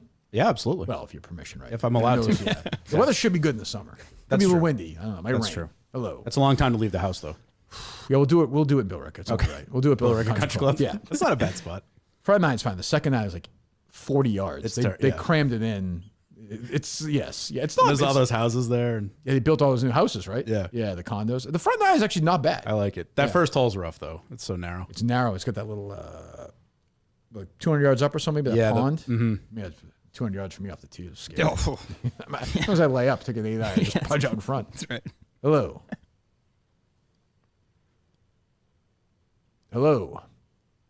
715. Hello. Hello. Yeah, you're on the show. Hello. Yeah, if you're on the show, if you like to talk. My bad. First time fan too. Became a fan of you a couple days ago, actually, Kirk. Appreciate it. Especially from seeing you on Surviving Barstool. I love the attitude. It's just hilarious to me for some reason.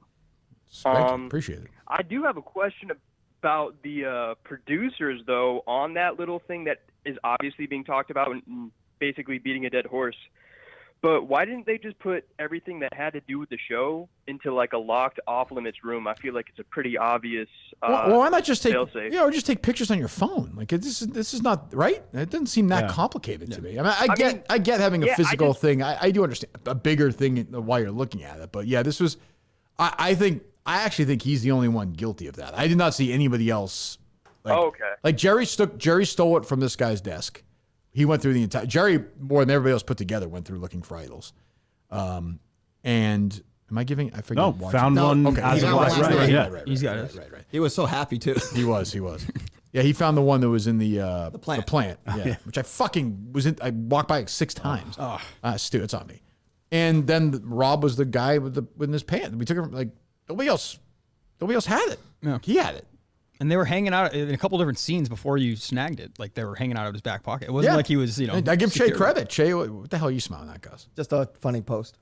What's that? Someone wants to send more toys to the studio. I got a DM about sending toys to the studio. What's funny about that? It's just funny. It's made me laugh. But what's funny about it? It's just funny. Okay. Can't argue humor. You can't argue That's that. true. It's funny. How happy Gus is. Thanks, buddy. Anything else, pal, or no?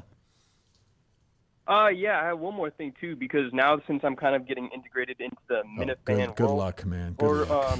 Don't do it. Yeah, good luck. How it is? Well, actually, I mean, I love the chaos of it. So honestly, 715 it's still funny to me regardless. is Wisconsin. Is that Wisconsin area code? Yeah, but I'm stationed in Georgia right now. Oh, thank so you. I'm not living You're an in actual Wisconsin. state military. Yes, sir. Oh, actual military person. Nice. Good. You ever gone out in the snow? I mean, yeah. This guy we're on with right now was in the military. He was afraid to walk 0.7 of a mile. What would your sergeant say? Yes, I was literally okay. So I was listening to that part before I saw your tweet to call in. Disgusting, right? That shit blew my mind because I couldn't comprehend it. Right.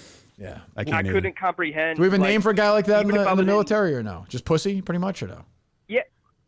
Essentially, I mean, the military has changed a lot in the past few years in the sense of what we can and can't say. Right, I understand. But let's guys like him. That's what I would say. Yeah. I would you're still a little bitch. Let's go. I like that. Thanks, buddy. Thanks for listening. I'm here a lot. You can walk over and flip-flops. Yeah, I'm here. Have you military? Sorry, yeah. No, you're good, pal. Thank you for your service, by the way. Nice to have somebody I can say that to. Thank you. We'll talk to you again. I'm getting a lot of that last couple of days, a lot of new listeners, which is interesting. Yeah, thanks for defending Georgia. Well, hey, listen, what kind of shot is that? It's okay. He's a Navy guy. Army, Navy's coming up. He's getting stupid tested. game. Nobody cares about. If I was on a ship, it would be a totally different ballgame. I will say, Con's in the Army, right? Yes. So I'm a Navy guy. Then. Oh, I am with you on that one. What? Just tough. Why? Navy. Con seems like a big fan of yours, and I are you fucking General MacArthur? No, I see him. I think he's trying. Too hard though. Right? Yeah, very much. He's I should say he's a nice guy. We know what that means. I like that part of Quantum Kirk too, where Daddy's like, "Yeah, I finally spoke up to that guy above me." That was a true story. Sure it was. That's back when I had balls. Yeah, Sure it was. That's the thing. I get so seasick. That's why I admire you. I wouldn't last 30 seconds on that fucking thing. Yeah, I got seasick. How long are you on there for? I was in for 6 years. I was on ships for 4. Jesus. Were you in? I was in the Middle East for 6 months one time, and then 4 deployed to Japan and Asia for. Did you ever see anybody get killed? Not directly. No. See, we drop off the Marines. The Marines would go do all the fighting. Right. So I would just drive the ship and keep it going. You I saw mocking that guy? I call him? No. This guy's in the military. No, of course. Unbelievable. You don't allow that? Whatever. God. Hello. PC, That's a good point. Hello. Oh, come on. I live with Rotsy guys. Hey, Kirk. How you doing? I'm good, thank you. Danny, you're a horrible friend. Yeah. My God. Jeez. This is Greg? The guy. So you I don't understand. You take scooters there? You didn't have a car? You can't drive? I don't understand that part of it. The other part of it is, was this like a sneak attack? Wait, you didn't know the weather was coming? Why didn't your parents stay home with the fucking kids? I don't even understand. That's actually not a bad point. Yeah, we knew there was a storm coming. I don't think we knew it was going to be quite that bad. Okay, you knew there was a storm coming. That day you didn't go to this. No, that day we wedding. did. I mean, that is really fucking bad. That's really fucking bad. I mean, that's a scumbag move. It really. Thank you for your service. Danny, thank you for your service. Yeah. Well, it's a scumbag. Scumbag is not the right word. I'll defend you on this though. The fact that it was an Airbnb and you had your whole family there with the kid and the potential of like a power out and you're hour though. No, I know that is No, as he said 6 times, he had milk. I mean, that's true. I could see a scenario where that important he got that in the milk record. and bread, milk, wine, and bread. Milk, wine, and bread. Milk, wine. What else do you need? That's it. Hello. No, Greg, huh, Coleman? Hello. No. He's not calling. Be great if we got Greg in here and he's trying to hit on you. Oh my God. That'd be great revenge. Yeah. That's how we get him back. That's all a setup. Hello. Hello. Hi. So I have a question, an idea for Gus. Gus needs some vlog ideas. We have our friend Mike Mutnansky in here all the time, and we always ask him one question that's never been addressed. Does anybody know what that is? What does he do all day? I don't know what was he? The DUI? What? Exactly. Oh, a day with Mutt. I'm with you on that. I do a day with Mutt. Exactly. I think we start with breakfast, catch Mutt brushing his teeth. I would call that. I think it's called a wet breakfast, is what Don Draper used to call it. I'll say that. Yeah.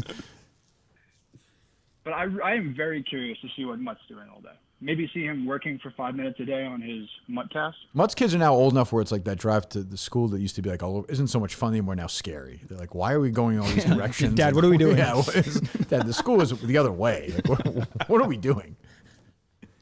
But yep, I think we need that from. I think Gus. I think you need to get. We got you. I don't like Coleman. You guys are still up there, but we got you. That's a good idea, though. That's a great idea. You're in for that. Yeah, I've talked to them already about doing some bowling stuff too. Near the nobody gives a shit about the fucking bowling. Gus, nobody cares about the fucking bowling. Oh, I love the bowling. That's not part of Mutt's day in, day out thing. Nobody cares. A day with Mutt's a good idea. We just gave you a good idea. Do it. Gus? Yeah. You got it. Got it. I wrote it down. Does Mutt do the cooking? Is he a chef? We'll find out. A chef? I don't know. I think you saw the potatoes. He can make potatoes. Yeah, that's a good point. Yeah. Like when his wife comes home, there's like the kids all ready for bed and the dinner's cooked and dishes are done. No chance.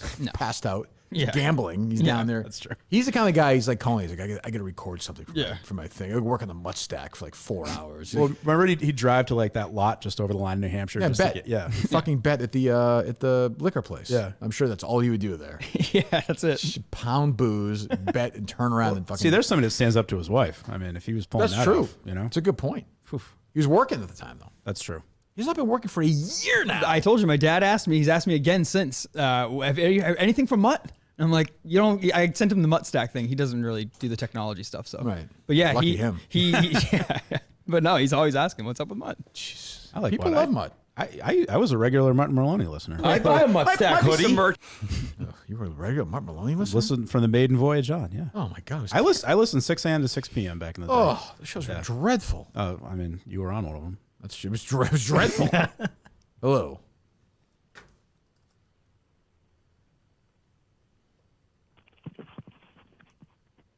Hey, Kirk. So, yeah, Kirk, with you guys are talking about having the KMS golf polos, has there been any thought of potentially selling them at Miltons, similar to how like 4Play sells stuff at some of the golf tournaments? No, it's a good idea though. I mean, I wish somebody had thought of it. It's a really good idea. Milton store for men. Thank you, caller. It's a great idea. 3 great locations. Where are those locations, Danny? Chestnut Hill Square, Chestnut Hill. Very good. South Shore Plaza in Braintree. And of course, the Burlington Mall of Burlington. Very good. Very close to you. I've been there. I was there 2 weeks ago. Is it like a stopwatch and you get to go out? Is it like here's the hourglass? So my wife asked me what I wanted for Christmas, and I said I really freedom. I need some clothes. Urinate, go to the bathroom by yourself without a pass. Way too much to ask for. One masturbation a year? No. So I figure I asked for a Milton's shopping spree. I figure she can accompany me there, right? So that way I don't have to, Does she hit you in public or is it just in private? It's very private. It's private. You don't mind that. But we're not out in public very often. That's a good point. I'm surprised you're allowed out here right now. You just get whisked back into the car once you're done and just thrown in the back seat? She does know where I am. Okay, good. I did tell her. Good. She's foot tapping at the door. Where is he? Yes. 3 great locations, as my friend Danny said. the store for men, Miltons. We love it. We love their clothes. I got one that's on they're around right now. But that's actually a good idea. The golf thing. Yeah, it's a good idea. We'll talk to Bill and those guys, and probably a limited edition sort of thing. And I think Riggs would be okay. Riggs, I think, is fine with us doing stuff. Like, we've been pretty loyal. We've done stuff for him. He'll do stuff for us. So we got to figure that out. And where we're going to do it. Like, where should we do it? In the spring. I don't know where. I have no idea. I'm going to have places, I have people I can talk to, but I presume it'll be a Monday. They usually are. Those tournaments, clubs are closed. Yeah, definitely. Yeah, definitely like an off weekday. Yeah, like a Monday somewhere, do a show maybe Sunday night, and then play on Monday, or just show Monday night. Do you have a location idea?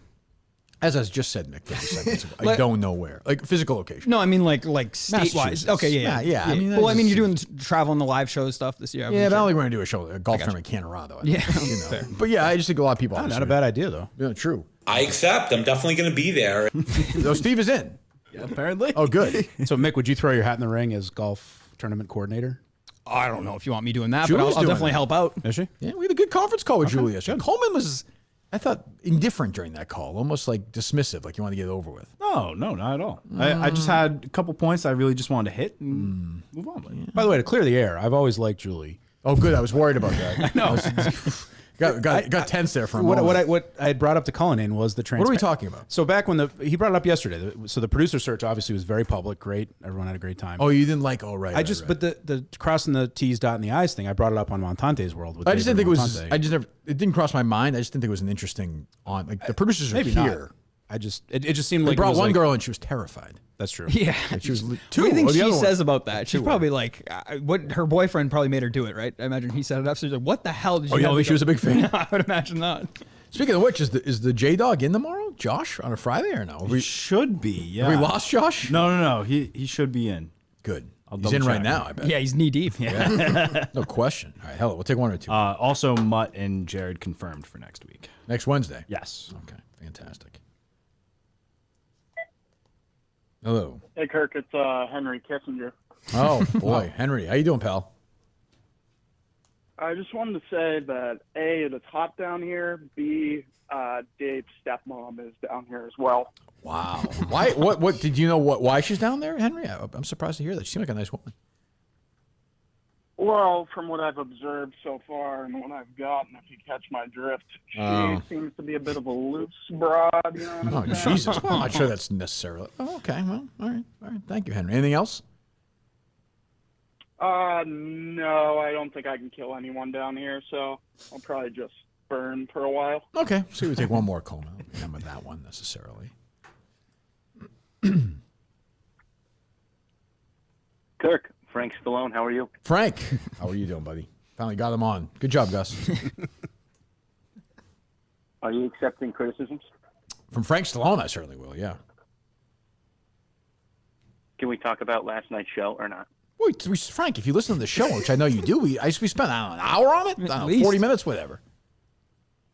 I missed that part. I'm a busy guy. Oh, I understand. Well, you should know. I respect that, Frank. What do you got? Spatially, what is your problem? I mean, I don't need to hear from that the is Ryan Minahan of celebrities that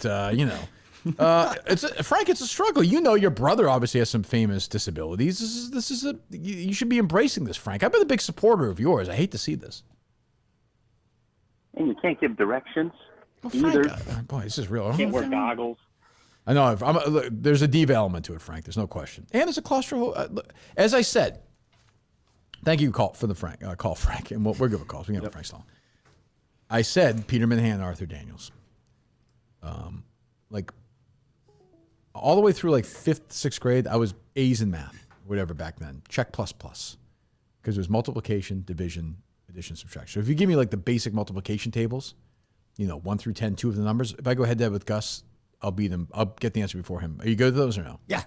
I'll beat him 5 times out of 5. Really? Yeah, I'm saying like the basic ones, 2 times, 8 times 8, whatever. I'm saying 1 through 9. Give me 2 of them. Go ahead. 7 times 6. 42. All right. So it's just memerization, though. You don't. Yeah, that's what I'm saying. Give me another one. All right. 8 times 4. 32. Oh, crap. You're really good. But so I was really good at that point. Yeah. Middle school rolls around, and they start bringing out like this protractor. Oh, yeah. Geometry. Yep. The name I'm getting Yeah. like and there were these spaces in isosceles and in C3 and 18 goes in here. And I was like, I'm literally like, I don't fucking know what this is. Wow. Like, I don't know what this is. And all of a sudden I'm getting in middle school, you know, English, A, social studies, A minus, whatever, science, B plus, math, D. Oh boy. And my dad he'd sit me down at the table and be like, you know, why aren't you trying? I'm like, Dad, but do you think I selectively not try for these 40 minutes a day? Right. I couldn't articulate that well then, but kind of the same thing. And I still think my dad's like, well, you're going to sit there. You're going to sit here until you figure it out. And I would sit there and I'm like, well, I'm going to be here until I fucking die. And I could never do it. I could never make that stuff work. And they brought me to like a specialist. Did you like a tutor? No, it was worse. It was like I was a fucking retard. They brought me to this place, and the guy's like, play with these shapes. And I'm like, and the guy's like, no, you're retarded. Like, you can't, because he'd come out and he'd be like, boy, he's very well read. Like, he's a very, very, tested through the charts on these, like, you know, a very smart guy in some things. Through the charts, guy's like, highest of anybody we've ever tested a couple of these things. He's petrified of a square. Yeah, here he's the lowest we've tested. Like, he doesn't know how to do this. That's crazy. My dad's like, well, I guess he has to work harder. I'm like, what the fuck? So there's that. I'm thinking of that last night. Then claustrophobia in fear because of Dr. Dan, who would fucking put his head down and pin me down. So those two men were in that room with me during that competition. That's so when tough. Frank Stallone and, Hank Lockwood and Kevin Clancy are criticizing me, just remember that's what was going on. And Kevin, talk to him, Kirk. Thank you, Will. And when Kevin tweeted my press conference thing and was like, "This isn't like Kirk Minahan or run away from," I'm like, "No, I'm addressing a grudge here." Yeah, I feel like you misplayed the whole thing. Stupid, like wrong again, Kevin. I think I don't know, but yeah. So yes, I forgot. It's funny. The last I forgot about. They brought me, I think, into Cambridge, and I went up to this room and I was just sitting there. And like there was like a bunch of these space like stuff like that, like for like 14-year-olds. I remember I was reading a Sports Illustrated, waiting for the guy to come in. He came, we talked for a few minutes. He's like, all right. He's like, would you mind trying to do this? And it started simple, almost like that. And I'm like, oh, I got this figured out. He's like, how about this? And I was like, the fuck is that? If you guys saw it, you'd be like, oh, okay. So I think the mistake was me being like, yeah, I'll volunteer to guide these guys through this. I probably should have sucked it up, tried my best, put the blindfold. Because if I had the blindfold on, the fact that I don't know this is irrelevant because someone's walking me through it. Exactly. Like I don't know they're saying, go here. You're just moving your hand. Yeah. And he's right. The one that Rico struggled with, we got through fast only because before it started, like they kind of had I don't know if did they show this? Like the guys on our team kind of figured out this goes here, this goes here, this goes here, this goes here. So yeah. They showed them like kind of scanning the board before, but it wasn't in detail. Yeah. This was like 70 minutes, maybe the challenge. Oh wow! This took forever. Yeah. Oh yeah. They so that would have been a long time with the blindfold. Yeah, but I wasn't even thinking that. I was like, the minute I put it on, I was like, did they show me put it on? No. Okay. I put it on. It was like You just said you'd vomit. I would have vomited for sure. Yeah. So I forgot about that test. That's funny. Yeah, but yeah. Anyway. Go ahead. Promote the podcast. Please check out Beyond Average Podcast. It'll be, let me see, next show tonight. So you're gonna hear one tomorrow. New episode tomorrow. Who's on? Just you? Me right now. What about your guy, Al? Al's not a big fan right now. Of you? Of me and you. Of me? Yeah, he doesn't like your show or my show. Because I didn't hire you? No, that's what I thought it was, but he's not been a big fan of the new era. Oh, he doesn't like it. Yeah, but it's not like a hating thing. He's just been a little more checked out, and I'm like, you've been missing some great shows. And yeah. Well, okay. Well, I think it's because he's been busy too, and he's got some other shit going on. So I'm not trying to completely sue him, but okay. So he's not part of it right now. He's not. It's a big loss. I'm No. sorry to hear that. No. Quantum Kirk. Well, go follow and subscribe and listen to Beyond Average podcast, please. Thank you. And Quantum Kirk as well, which I listen to. I'm going to be on. I think it's somebody. Also, kind of look like James Corden. Yeah, I get that a little bit yeah. too. You see that? You see that? Yeah, no, you said it for sure. Fatter James Corden. And Bruce Pritchard. I'm not familiar with him. He's a podcast. He's an old wrestling guy. He's like Brother Love in the WWE. Well, isn't he a mayor? He's the mayor of Knoxville, Tennessee. Yeah. Go ahead, Quantum Kirk. Anyway, episode 18. Oh, good. Yep. Okay. Yep. Wow, who can believe it? We're talking. Hey, look, over/under. What's the next one? So we actually covered. Tell me the episode title and see if I can figure. Will I be able to figure out from the title or not? I think so. Oh, okay. Go ahead. It's called The Hammer. I thought we were doing that one. No, we're doing Cullen.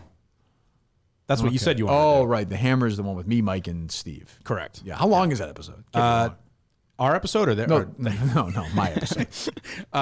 It's almost 2 hours because we do an episode because you play the full length songs. Oh, it's on there still? Yeah. Oh yeah. How'd you let Well, it's on. Oh, we weren't on YouTube then. Yeah. Right. It's on Apple. It's not on Spotify. Who's the guest? Anybody guesting? Or McFuss Daddy. Oh, Your favorite. I won't be listening to that. When is that up? Who knows? Whenever Menners It's on decides to put Monday. it up. I thought Monday. I was supposed to be every Monday. Well, we didn't do it. But see, next Monday's another Surviving Barstool, right? So if we don't want to go head to head, Next Monday's a great, if I'm correct, a great Surviving Barstool. so we'll figure it out. I'm all for moving it around. Yeah. Okay. Gus? The Dozen just released a new logo for you guys. I think you might like it. I think I might have seen that already, Gus. Yeah. Oh, is it the one with the ring? Yeah. There you go. Am I on my own suitcase now or no? No, it's still just Rico and Hank, and you're holding it. Okay, good. Did you see the tweet with the guy that has the Browns quarterback jersey and it's got all their names crossed out? No. You should do a version of that. Someone else said that. Team. Good to work on that. Coleman, anything show related? Show from hell tomorrow. Show Excited. from hell is tomorrow. Yeah. Big week next week, too. Tickets go on sale at 9:30. Are we all set with that? Yes. Okay, 9:30. Portland. I want a quick sellout. We'll be here with, who better to sell it than, who knows a show better than Jared Carabas? He'll be here Wednesday. right. Been to so many live shows. And Mutt, who will be in Portland. And we have the place all set for Friday night. Yes. Grady's? Yes. All set. Okay, we're all set. Okay. Thanks to Miltons. Thanks to Roan.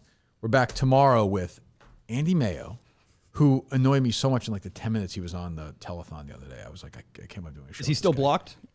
By the show's still blocked. account? Yes. Yeah, good. And Steve from Gloucester, which I don't know what to expect. I don't know what we're going to get. It's either going to be, I'll tell you right now, it's going to be toned down a lot, or it's going to be From Steve played again. over up. It's going to be one or the other. I think There's no middle it's ground. be toned down. Yeah. I think they're going to turn in on each other. You do? Yes. Yeah, I don't think tell- Steve's a fan of Mayo. Oh, he's not? I don't believe so. That's what I'm not sure. I think Mayo's the not. uncertainty of what this show will be tomorrow has caused them to start looking at each other. Okay. I don't know. Will it be, you think it'll be a yes or no? A consistency podcast before the episode tomorrow? No. After, yes. Yes. Yeah, there'll be a There recap. only would have been if we had reached out before we went yesterday. He said we could have recorded episode 6 with him. You have to do. I think you have to do an annoying producers wrap up show with Andy Mayo asking you annoying questions tomorrow, though. Sorry, I think you got. Don't you think? And For Steve sure. at that point, if he's still in the room? No, I think Steve can go at that. Okay. Yeah. And we are definitely working on this Mick show. Yes. This is your. I'll start brainstorming as well. Yeah. Oh boy. Oh yeah. Quite a storm. You laugh now. Can't travel through that storm. definitely can't get through that storm. No one can. The title is going to be interesting. Yeah. That's the key, I think. And then we have to set up we have to get a network set up so we can get, Well, we got to find a couple predators too. We got to. well, that's sort of the key. Yeah, but we need to figure out how to chat with these people. They used to do it on like the old. I'll be able to. You think you're good with Yeah, this? yeah. You know. Craigslist. Yeah. Is that still around? Oh yeah. You were killing like prostitutes, right? On there? Yeah. But there's like You'd be okay if you got murdered during No this. problem. Yeah, absolutely. It'd be worth it. Don't they use like video game chats now? Justin will be here for security guard, though. Yeah. Well, Security guard. Yeah. Justin might be able to help him get in some of the chats. That's true. He definitely had probably some passwords. Yeah, I didn't think of it. That's a good He's got point. some pull. All right, he certainly does. All right, we're back tomorrow with the show from hell. We do see the my guy Gig put together some artwork for this with Adolf Hitler. We changed it. Okay, New one's coming. oh, we like it. All right, we're back tomorrow with Andy Mayo and Steve from Gloucester. Thanks, guys. We'll see you then.